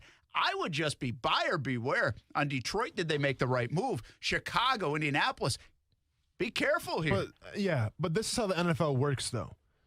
GMs, head coaches, they see a quarterback's track record, and they see his best. They see his ceiling, and they say, we can replicate that. We see what Carson Wentz did. I think it was his second year or third year, whatever it was. It would have been year 2. Year 2. And we can replicate that. We see what Jared Goff did, go to the Super Bowl. We can replicate that. Heck, if you're the Jacksonville Jaguars, we see what Nick Foles did. Now, I'm not sure what Nick Foles' numbers compared to anybody, but we saw what Nick Foles did. We can replicate that like he had in Philly, right? And we're going to give him all this kind of money to come to Jacksonville. We've seen what Joe Flacco did in the playoffs. Let's go ahead and give him a contract. If we were the Denver Broncos, I think, signed him. So that's where NFL GMs and then that's where coaches lie, where it's like, I've seen the best, so let's bring him on. What was Blake Bortles' best? Yeah, his best was about an 8-week run. Yeah. You know? Yeah. And that's, again, you can criticize. No, for sure. I will sure. also say this, real quick. Bortles got I always say this. Bortles' deal was not bad. Now, the fact that they gave him the deal, and Tom Coughlin said, yeah, too, and I think this is the way to go, and you had Watson, the actual construction of the deal for 3 years, $54 million in quarterback money was not atrocious. Yeah. What they needed was a good year out of him. Like 2018 needed to be a good year to make that deal worth it. But at least they didn't get into this. Like 4 years, $134 million for Goff. Let me ask you this, though. 2018, where does Blake Bortles rank in highest quarterbacks paid? Like, where did he fall in line? Do you remember? He was like middle of the pack. Middle of the pack? Yeah. The crazy thing is like Brady only made like $4 million more because he was taking those cuts. Of course, at the time. But yeah, I mean, really for what they paid by year. But it was more the investment to not move on and look to upgrade. That's where the Jags were wrong. That's where they messed up. But again, this is not about Bortles as much as it is about Goff for doing just about similar things statistically. Got a 4-year, $134 million deal, and I think Wentz's deal was like 4 years, $128 million. I just think the best asset that you can have as a quarterback that wants to get out is that you have to have that high ceiling. There's a reason why nobody's going for Sam Darnold right now. No one's really asking for Jimmy Garoppolo. No one's asking for Mr. Trubisky, but that's not even a market for that. It's because you haven't seen the good. You haven't seen the really good. As long as you've shown really good for a consistent amount of time, teams will take a chance on you. Yeah. Interesting. I just thought that was a wild numbers comparison. Again, the interceptions do stand out. 75 for Blake, 55 for Goff, 50 for Wentz in that same time span. We'll be back. Action Sports Jacks on ESPN 690. Got to at least address this. The lady that was her dad or grandfather? Yeah, I designed the Lombardi Trophy. I don't want to give her attention, she's mad at we Tom have to talk Brady about it. I know. Yeah, I mean, she put out a video. This is the thing that I haven't seen something so recent where somebody screamed for attention on social media since the Jacksonville Jaguars wanted 21,000 retweets. I wonder where they're at right now. We'll give you an update on ESPN 690. Now, the first alert forecast on ESPN 690. The Weather Center is brought to you by Beard's Diamonds, where right now you can get 5 years, 0-interest financing with nothing down. Cease and desist. You gotta love lawyer talk, don't you? I got a letter from the competitor's lawyer accusing us of stealing all their best people. They demanded that we cease and desist. The ugly truth is that the other company was actively driving away their best people. Management didn't treat them right, so they voted with their feet. And most of those plumbers and techs initially hired on somewhere else other than Griffin Service. Except those somewhere else companies weren't any better in terms of how they mistreated their people. So a few of those guys came to work for me at Griffin Service, where I absolutely gave them the respect and appreciation they deserved. Then word got around. If you want the best job you'll ever have, come work for Tom at Griffin Service. That's good news for amazing AC techs and plumbers, and bad news for my competitors and their lawyers. Because I'm not going to stop revolutionizing the AC and plumbing industries here in Jacksonville. and I'll never cease and desist from treating my people and my customers the way they deserve. GriffinService.com. License number 1250697. We should always be looking at our finances, but 2020 made my family take an even closer look, a bit more of a deeper dive, and it might have done the same for you, even into the world of retirement. Although that's a bit down the road for me, it might be closer for you, and your plan should already be under a microscope, and you have to lean on the experts to help guide the right plan. My friend Mike Lester with Teal Wealth Management is the perfect partner. He will provide a complimentary analysis and a plan for you. Call him at 904-515-5000 or visit guardingyournestegg.com. That's 904-515-5000 or guardingyournestegg.com. Mike will give you the guidance you need as retirement gets closer. He can help you convert company plans to private plans, a move that might give you higher returns and more options. You've earned the money. Now make sure you are ready for whenever retirement will be. Call Mike Lester at Talon Wealth Management, 904-515-5000. That's 904-515-5000. Or visit guardingyournestegg.com. We are the entertainment you love and information that shapes your day. We are your lifeline. We are your companion. We are broadcasters. Text radio to 52886 and let Congress know you depend on your local radio stations. This message furnished by the National Association of Broadcasters. For the ones who know safety isn't a catchphrase, it's a culture. And the ones who help make sure everyone makes it home safe. For the safety-minded who watch everyone's backs, Grainger offers supplies and solutions for every industry, as well as safety assessments and training to keep your facilities safe and your people safer. Call, click Grainger.com, or just stop by. Grainger, for the ones who get it done. Everyone at CGC Water hopes your new year is off to a fantastic start, and CGC Water wants to give you the gift of clean drinking water. A Kinetico system from CGC Water removes up to 99% of contaminants. Now that's clean water. Right now, CGC Water is offering $1,000 off a K5 reverse osmosis drinking water system with the purchase of a Kinetico Premier Softener.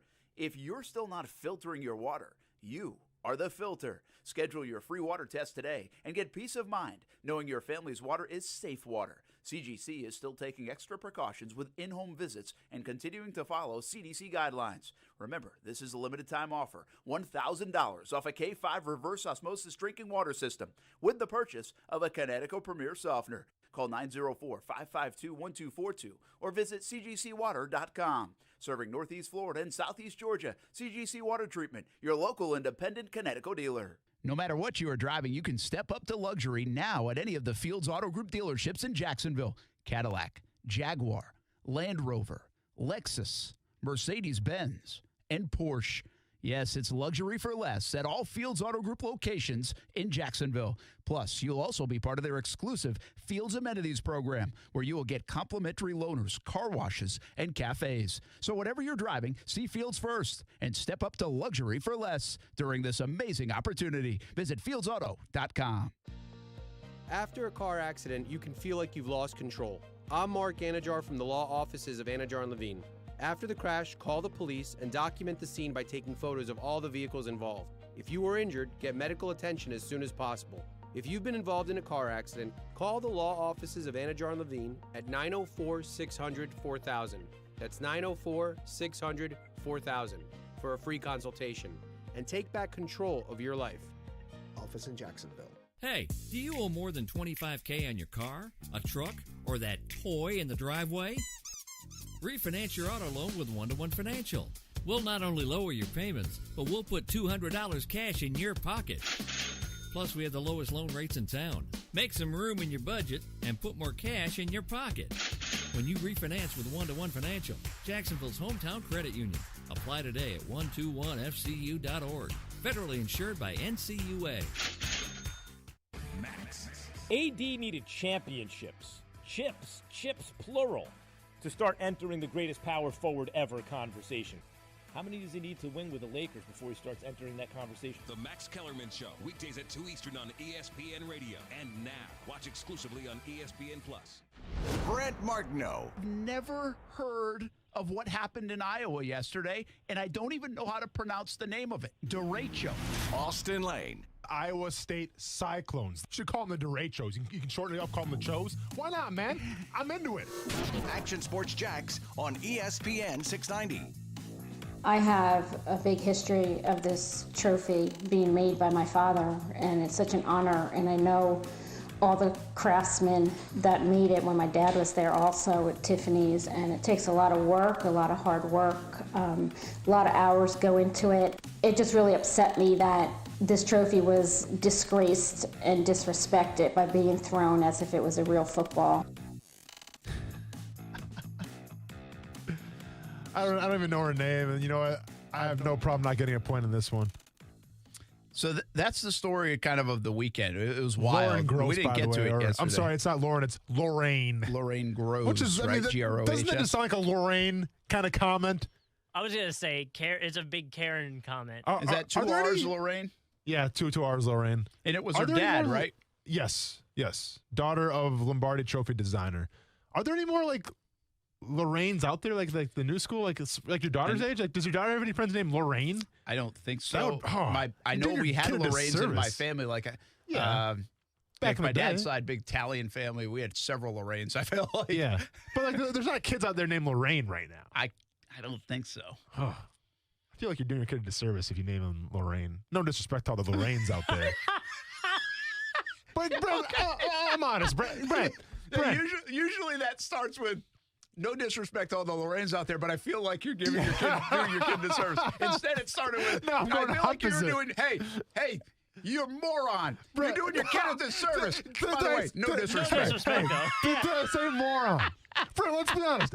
If Kaylee brought a friend over named Lorraine, you're going to ask some questions. All right? You're going to ask some questions. I would have been like, is she 40? Like, yeah, you're going to ask some questions. That's all I'm going to say. Okay, if your friend had let's say your daughter had a friend named, I don't know, what's a random, I don't know. Penelope. I have a son. No, not Penelope. Give me Amy. If your daughter had a friend named Amy, hey, Amy, how you doing? Good to see you. Okay, cool. You guys go have fun. Here's some money for some pizza. We'll see you guys later. Please don't vape. Cool. Yeah, exactly. Yeah, stay off TikTok. If Kelly brings home a girl named Lorraine, You're sitting out at the table a little bit. You're starting to ask questions about her family real quick. But would she say Lorraine or would she go by like Lori? I'm saying Lorraine. Lori's different. If you go by Lori, then but what if the real good name's job. Lorraine? Nice audible. But you go by Lori. Does anybody know Lorraine? Under the age of 20. Star 690. Any Lorraines under the age of 20? My friend growing up, get your her parents' mom's permission name first. was Lorraine. Yeah, that's what we're talking about. Yeah. I mean, she's old. Older. So, I don't know if she listens. So I'm not old, but older. If your name's Lorraine, you're probably old. So this was not. I don't remember a story that has screamed out, "Give me attention" in a long time. And this thing went viral. Oh yeah. I'm wondering, is there a way Tom Brady can have some fun with this? Oh, little pettiness. Well, I don't know about petty. Like, little Tom I don't think pettiness. he'll do that. I think you gotta be careful. I think you'll be careful if you're in Brady's situation to kind of do what the rest of the world's doing right now and being like, "Shut up, Lorraine." You know, like he's got to be careful to do that. Although, did you see the GM light? Clap back at her a little bit. He's never on Twitter either. But what did he say? Ease up, Francis. Here's up, Francis. Here's what Brady should do: is he should put a picture up of something 30 yards out, and he says 21K retweets, and I throw the Lombardi Trophy through it. I actually think what he should do is the next image you see of Brady, he should be polishing it. His next profile photo. Somebody get this to Lorraine. Yeah. It is well designed. See, like, if I'm him, I gotta be like, well, I won. I don't know. It's something about winning 7 of them, right? Like that's what you got, or 6 of them. Yeah, sorry, 7. So 7 of them. Yeah, I think I was right. Yeah, like I don't know, Lorraine. I won 7 of them. Like one is bound to, like something like that. I know. Why didn't she say anything to Gronk? Did she not know that probably the not. The Gronk one got dented? Right. Meanwhile, though, like we have the daughter of the Stanley Cup maker just being probably the coolest person in the world. Because look what the Stanley Cup goes through, that's why it's the best trophy in sports, by the way. Because they drink out of it. They do so much stuff with the Stanley Cup. There's a lot of stuff done with that Stanley Cup. You better believe it. You better believe it, man. Yeah. I think babies have peed in that Stanley Cup. I believe it. I mean, I've seen babies take baths in the Stanley Cup. Yeah. I've seen like cows get fed in the Stanley Cup. It's everything. So gross. Speaking of peeing, Where are we going with that? Go on. I've done a pee segment before. Not on this show. You haven't. No, not with back in the day. I'm having. And it had to do with what I don't understand is the splashing in the urinals.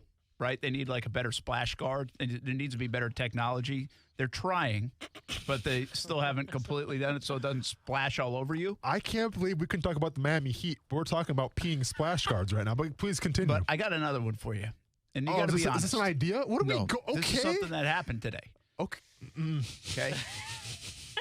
And you just, ladies won't get this, but the men will. Hurry up and get to the question, man. I'm so uncomfortable right now. So hurry up and ask what you're going to ask. It's really a full circle part of this show where we talked about pollen earlier in the show.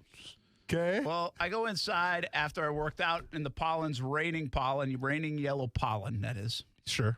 And so I go to the bathroom. And while I'm going to the bathroom, I sneeze. Sneezing and going to the bathroom, not good for the male. Get away with it if you're a female, probably not so much as a male. This was not in the It was rundown. a violent sneeze. This is not in the rundown. I got you. Okay. Twice. Yeah. Yeah. Okay. You've been there before. Have you been there before? I can't say I have. You really have not sneezed while you peed? Oh, Coos. I don't think I have. You haven't lived yet, man. Yeah, dude. You haven't rode that roller coaster before yet? I don't think I That's have. like playing Russian roulette. I bet. In your own home. I've been there. I'm with you. Takes some massive control. It takes a lot of core strength. Go on. Massive control. And core strength. But see, that's you're making a mess. Well, but listen, I don't want to brag or anything, but you've seen I'm working with my core, right? True. So, Well, dude, I just sneeze got done with the workout. And I'm like, nothing. It's a, and like you don't even notice anything. It's like, hey, and I'm gone. Like nothing, no wiping up. I'm like, and then we're gone. Anyways, listen, I'm just telling you. So everybody right now, you didn't know where I was going with this, but you're right. You know what? You're right. Oh no, that's Brent, a tough moment. So what you're saying here is obviously you sneezed, and there was a situation. There was a trickle effect. Yeah. I guess I can Good say choice of that. words. Yeah, I can say that's Mike Burrish talk right there, everybody. So with that being said, do you wipe it up? Right? Oh yeah. Oh, okay. It was my I bathroom. thought you were asking me a question, dude. I don't know what we're going with this. No, I just. Has it ever happened to you? Yeah, I mean that is a. I was just thinking of it today because it doesn't happen often, but it's happened. Like Kuz said, Kuz has lived for like 30 years and it hasn't happened to him. Apparently. Can I see now? See, you open up Pandora's box now. What? I mean, because I want to share. Talk like peeing's bad. No, but everybody goes to the bathroom. This is a personal story I kind of want to share because I want to see where you guys are at. Because my wife actually texted me about. She's texting me right now. My wife texted me about this today, and it's a habit. But I don't know if I really want to tell this story, man. Well, now you got to. All right. We have a drop button, but you have okay. Well, tell the story. Yeah, get that drop button ready. We only have 8 seconds on it, so be careful. Okay. Well, I have a habit in the middle of the night when I wake up and it's dark, right? And I have to go to the bathroom. Yeah. I might go in our sink as opposed to the toilet because. But here's the thing. Here's the thing. Because the sink is a lot higher. So, like, I'm not going to, like, because obviously when it's dark and I'm tired and I'm groggy, I'm not going to, like, I got to turn the light on and sit down. Like, no, like, you're going to let it fly, man. And when I let it fly in the toilet, it gets all over the place, right? In the middle of the night. So I go in the sink. Especially if you keep it dark. Exactly. And I love it dark. I have to have a dark room. Can't have any light peeping through. Really? So it's pitch black. And I'm to the point now where I've memorized the route and everything. You know what I'm saying? I'm that skilled, Brent. But once again, I don't know the exact circumference or the exact height of the toilet. Yeah. So when I go in the toilet, I wake up the next morning, my wife's like, what is this? You know, like she gets upset. So when you pee in the sink, she doesn't? Well, so I go in the sink because I want to, once again, the trickle effect. The trickle effect is not so much in the sink, right? So we're all happy. Have a big sink. I think it's my not bad. sink's smaller than my It's not bad. toilet. Well, they call it a master sink. So yeah, it's big. It's part of the master bedroom. So with that being said, I go in the sink. Well, she notices sometimes and she gets upset because she thinks that's not a decent place to go to the bathroom in. And I think I'm doing the family a favor. So what do we think, guys? I think I've never heard of that. No? No. I've never heard of that. I'm going to be honest, too. In terms of feeling liberated in your own household. Hey, guys, I'm being serious here. When your significant other's out one day. No. When she's out one day, Just go in the sink and see what happens. Okay. So you remind me of a story. Just go in the sink. I'm not going to get shut down. I can't wait. I've seriously never heard of somebody say they go in the sink, but I bet there are folks out there, they just don't want to admit it. Do you go in the sink? Let's go. No, you need kidding. a bigger toilet. You need a trough. No, we need to go to Wrigley Field and buy up some of the troughs. Okay, so here's the story. Okay, go back. The old Sullivan Stadium in Foxborough. Okay, Dad takes me to the Patriots game. They stink. It's an awful stadium. Yeah, people are fighting. Yep. Patriots are losing, and I'm like, I don't know, 7, 8. Yeah. Well, when you go into those bathrooms, a lot of them still have it, but, they got the troughs. Yeah. Right? They don't have, individual urinals. Mm-hmm. But then they also have, the community washing areas where you wash your hands, not individual sinks. Have you ever seen that? No, of course. Yeah. Okay, obviously. when I was 7 or 8, no, I went in the sink. You were in the sink. and you're young enough that no one's going to say anything, really, right? Yeah, I thought that was the trough. So was there anybody in there by you? Oh yeah, I had no idea. I did it innocently. Oh yeah, you didn't know. Yeah, I had no idea. Nobody said anything to me. Say anything to you like you're a kid, man. I'm just peeing in the Oh sink. man. I don't even know if you call that a sink. No, that's like it's more of a trough than a sink. Hand washing trough. A hand washing trough. So yeah. Why don't you just get a big pot and put it next to your bed? Then you don't even have to get up. I'm sure my wife would super appreciate that. Like all of a sudden she's in deep sleep. Now it's splashing on the floor. Well, that and then the sound of the pot.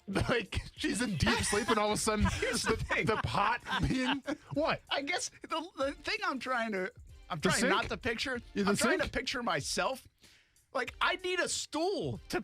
Oh no! In the sink. This is the joy. Yeah. Listen, this is the joy of being 6'6". It's almost like Transformers. It's almost too perfect. Where I just slide right in and we're good to go. I love it, man. I'm telling you, guys. When the missus is out, you know what I'm saying? If you feel the need for it, just try it. I'm telling you, it's liberating. It's liberating. I'm pretty sure you're gonna get a DM from my significant other if I go, Austin told me I have to pee in the sink tonight. Hey, let's not. You're not supposed to be home. Don't. Yeah. Don't say it's my idea. Just do it yourself, please. Don't blame me. But I'm sure the phones are off the hook right now too, with everyone calling in. Pee stories on Tuesdays coming up, weekly basis. I actually probably have a few more, to be honest. I'm sure I can find it. Sports Shacks on ESPN 690. ESPN 690 Sports Center Update. Happy Tuesday. I'm Jake Mitchell. Really sad story out of Brandon, Florida today as former Chargers and Bucks receiver Vincent Jackson was found dead in a hotel after his family had reported him missing on Wednesday. Police say there were no signs of physical trauma. A medical examiner will determine the cause of death. Jackson was only 38 years old. And just one day after the controversial hire of Chris Doyle to the Urban Meyer Jaguars coaching staff, Doyle resigned the position. Here's what Mike Tenenbaum, ESPN NFL front office insiders said about the move. When you're as successful and powerful as Urban Meyer was in Gainesville or Columbus, you're really the czar of that program, but also that town. What Urban Meyer did is he didn't understand the ramifications of that decision. This is a big difference between being the head coach at Ohio State or Florida and being in the NFL. Accountability, transparency is much different. The Sports Center Update is brought to you by Morgan & Morgan. Morgan & Morgan, for the people. Unfiltered.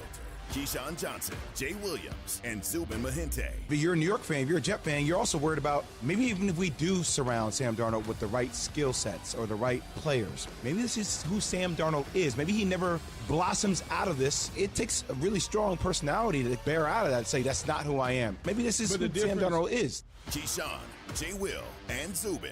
Weekday mornings at 6 Eastern on ESPN Radio, your smart speaker, or on ESPN News. Hey, boss, how's it going? How's it going? Oh, let me tell you how it's going. So far this year, I've broken my pinky toe, had a flat tire, and currently I'm trying to pass a kidney stone the size of Rhode Island. Well, karma strikes again. What? Nothing. Oh, look, it's the first Crooks Are Us survey of 2021. They're asking crooks like us to list the top reasons we avoid safe touch houses. There's the crash and smash technology, the video monitoring. Yeah, but what's number one? Gotta be the two-way communicator. That's what I said. Oh, yeah. The two-way communicator leads to verified alarms, which lead to faster response times, which are all very bad for us crooks. Which all just circles back to the Crooks Are Us golden rule. Stay away from safe touch houses. Yeah, thanks, Captain Obvious. Crooks know to stay away from Safe Touch houses. Hi, I'm Lester Jackson, president of Safe Touch Security Systems. No one beats our technology or our price. Call Safe Touch today at 888-723-8682 or go to safetouch.com. State license number EF233. Cease and desist. You gotta love lawyer talk, don't you?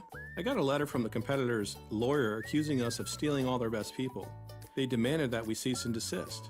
The ugly truth is that the other company was actively driving away their best people. Management didn't treat them right, so they voted with their feet.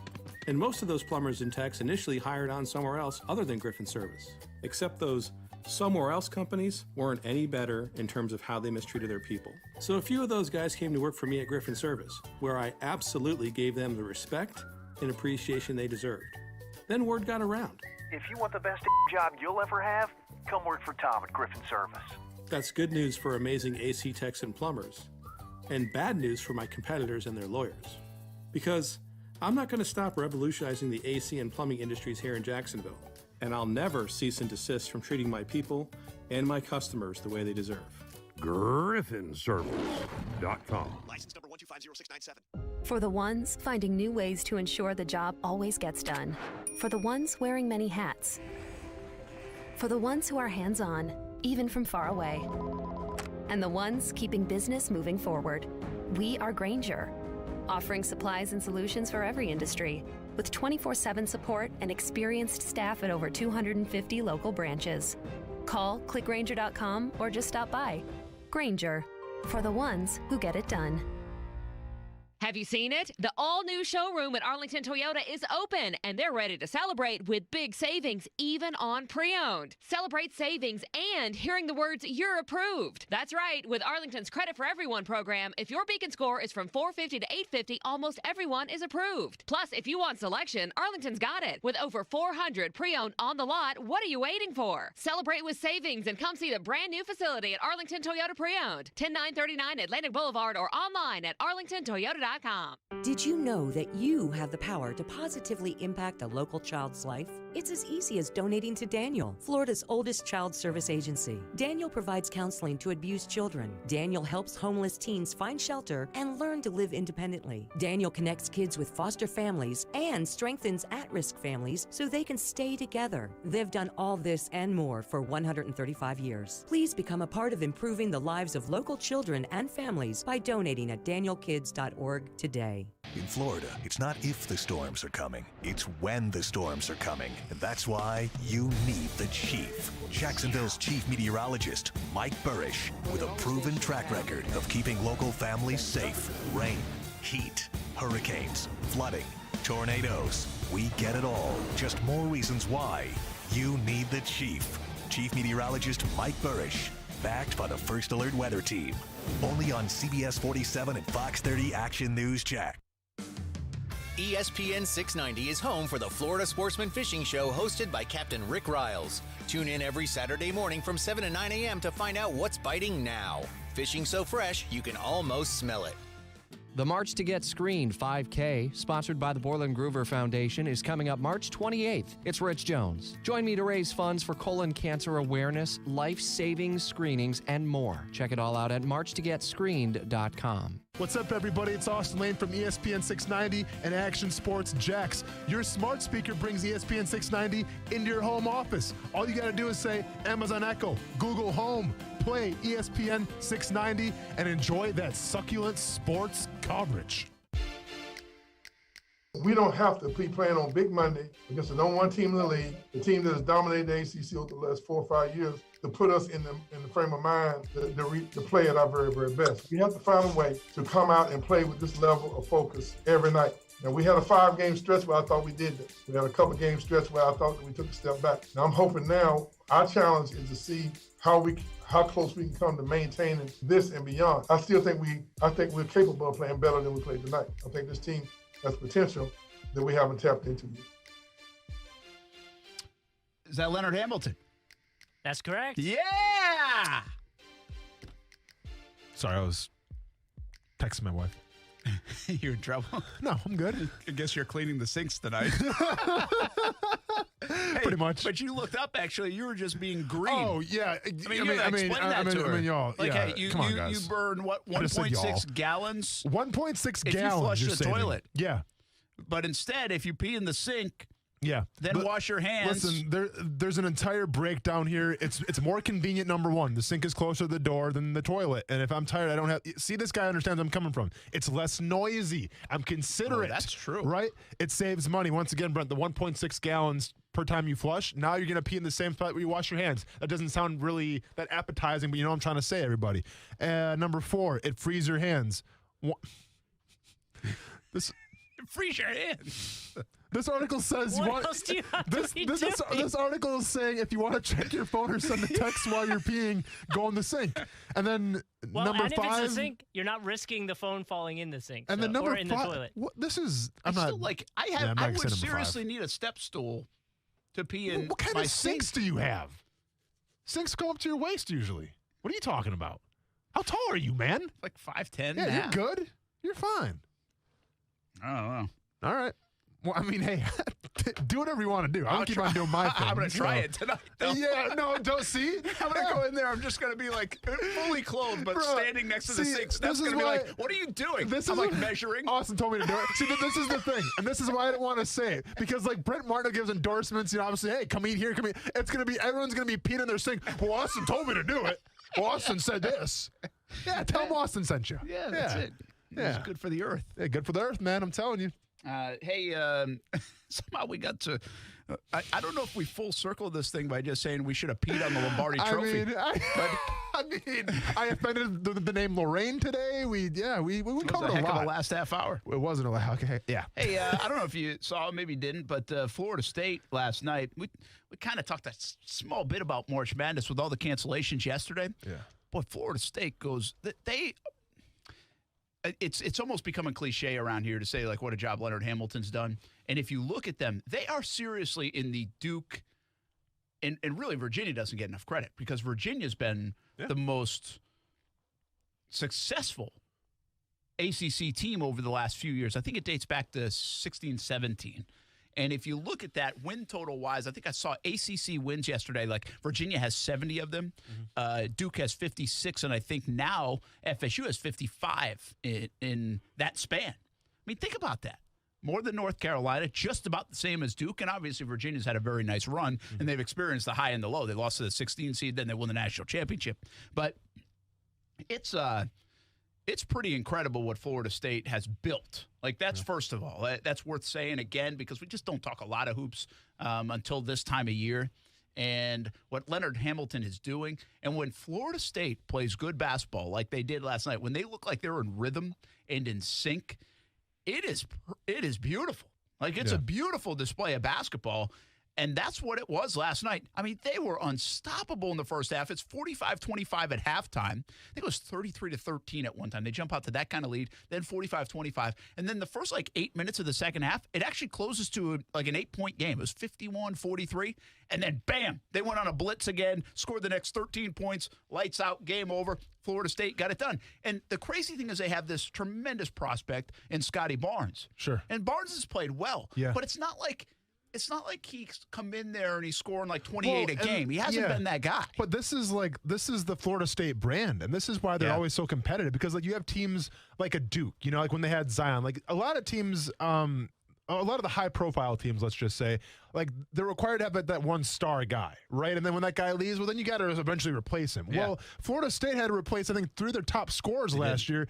And they haven't missed a beat just because of the style that they play. I mean, it's just all right, well, this guy's gone, we'll fill somebody else in for him. And a lot of teams don't have the luxury to do that. Well, to your point, okay, look at this. You just bring up a great point. Look at their statistics. They've played 15 games on here. 15 games, 12-3.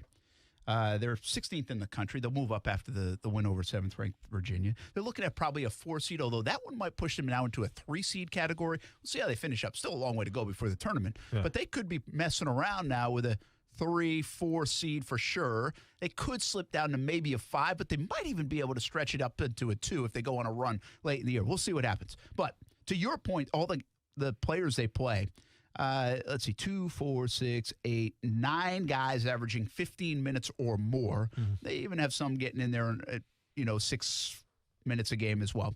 MJ Walker leads the team. He had a great night last night, 5 3-pointers. Leads the team with 13.9 per game. Leads the team with 13.9 per game. Wow. They have 11.4, 10.2, 9.6, 9.1, 6.5, 5.7, 5.1. And then they got a couple other guys. I mean, it's really like a pick your poison. Well, and who's going to be the guy that night? Barnes, again, he's been good. He's 10 points a game. He's really taking care of the basketball. He's 60 assists to 24 turnovers. Yeah. So he's been very good, and he's dynamic, and he can be a clutch playmaker. And I think in the tournament you might see, boom, watch the stardom go. Yeah. But it's not like he's averaging 24 a game. They win in such a variety of ways. I'm just so impressed with Florida State. You can always listen to him right here on ESPN. Without a doubt. And to me, that's the recipe to have a successful tournament, right? Because, sometimes you have, your star players like the Dukes always have. But if those star players have a rough game, they're out of the tournament. But with Florida State, they have so many guys that can contribute, so many guys that can score that you can't stop everybody. It's a little more consistent, and that's why you always see the mid-major schools have a lot of success. I'm reminded of Virginia Commonwealth a couple years ago. Yeah. I mean, they were good because they're all good. That's true, right? And they're all experienced. I feel like Florida State's kind of in the same ballpark, the same realm. Leonard Hamilton says they can get better. That's going to do it for us tonight. We'll see you on TV, CBS 47, Fox 30, live, local, loud, coming up next right here on ESPN 690P in the SIC. Are you getting engaged? Celebrating an anniversary or birthday? You're in luck. It's Beards Diamond's most exceptional finance offer of the year. 5 years, 0% financing with nothing down. Yes. Shop Beards Diamond's everyday low prices on anything in the store or at beardsdiamonds.com. Then divide your total price by 60. And that's your monthly payment with absolutely nothing down. How about a $6,000 3-stone designer setting? You pay only $100 a month. Or a $4,500 1-carat diamond solitaire pendant necklace. You pay just $75 a month. And every purchase at Beards Diamonds is backed by our free lifetime warranty. Now you can go bigger and get her the diamond ring she's always dreamed about. And spread your payments out for 5 years and pay absolutely nothing in interest. But hurry, Beards Diamond's incredible 5 years interest-free financing with nothing down is only available for a limited time. Shop now at beardsdiamonds.com or at the St. John's Town Center. Get the lowest prices in Jacksonville, guaranteed at Beards Diamonds. We should always be looking at our finances, but 2020 made my family take an even closer look, a bit more of a deeper dive, and it might have done the same for you, even into the world of retirement. Although that's a bit down the road for me, it might be closer for you, and your plan should already be under a microscope, and you have to lean on the experts to help guide the right plan. My friend Mike Lester with Talon Wealth Management is the perfect partner. He will provide a complimentary analysis and a plan for you. Call him at 904-515-5000 or visit guardingyournestegg.com. That's 904-515-5000 or guardingyournestegg.com. Mike will give you the guidance you need as retirement gets closer. He can help you convert company plans to private plans, a move that might give you higher returns and more options. You've earned the money. Now make sure you are ready for whenever retirement will be. Call Mike Lester at Talon Wealth Management, 904-515-5000. That's 904-515-5000 or visit guardingyournestegg.com. No matter what you are driving, you can step up to luxury now at any of the Fields Auto Group dealerships in Jacksonville. Cadillac, Jaguar, Land Rover, Lexus, Mercedes-Benz, and Porsche. Yes, it's luxury for less at all Fields Auto Group locations in Jacksonville. Plus, you'll also be part of their exclusive Fields Amenities program, where you will get complimentary loaners, car washes, and cafes. So whatever you're driving, see Fields first and step up to luxury for less during this amazing opportunity. Visit fieldsauto.com. This message is sponsored by the Florida A&M University Medical Marijuana Education and Research Initiative, the Florida Association of Broadcasters, and this radio station. Now that medical marijuana is being used in Florida, you need information. Just log on to the Mary YouTube videocast to learn about medical marijuana use in Florida. We talk to doctors, nurses, pastors, pharmacists, legislators, and law enforcement officials to bring you the most up-to-date information about medical marijuana use in Florida. Subscribe and never miss an update. Does it feel like finding clothes in your fit is impossible? Tired of feeling overwhelmed with options that just aren't right? Let the experts at Stitch Fix do the shopping for you.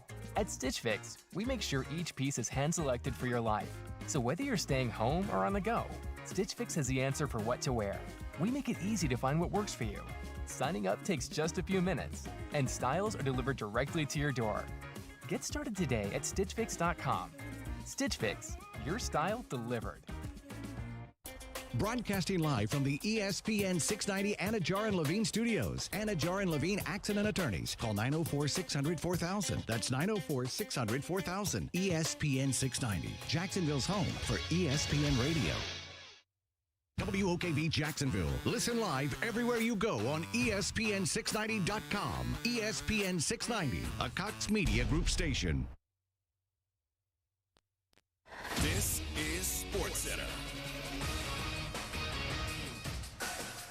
I'm Doug Brown. The next 3 games for the San Antonio Spurs have been postponed after 4 players test positive for COVID-19. The Spurs are quarantining in Charlotte, where they played on Sunday. The Hornets will now undergo contact tracing. Their next 2 games have been postponed. Draymond Green of the Warriors is upset about double standards.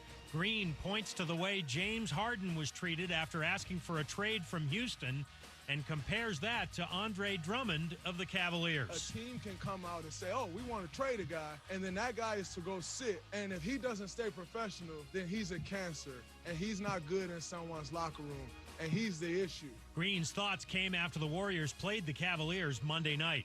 Likely number 1 NFL draft pick Trevor Lawrence had surgery today on his left non-throwing shoulder.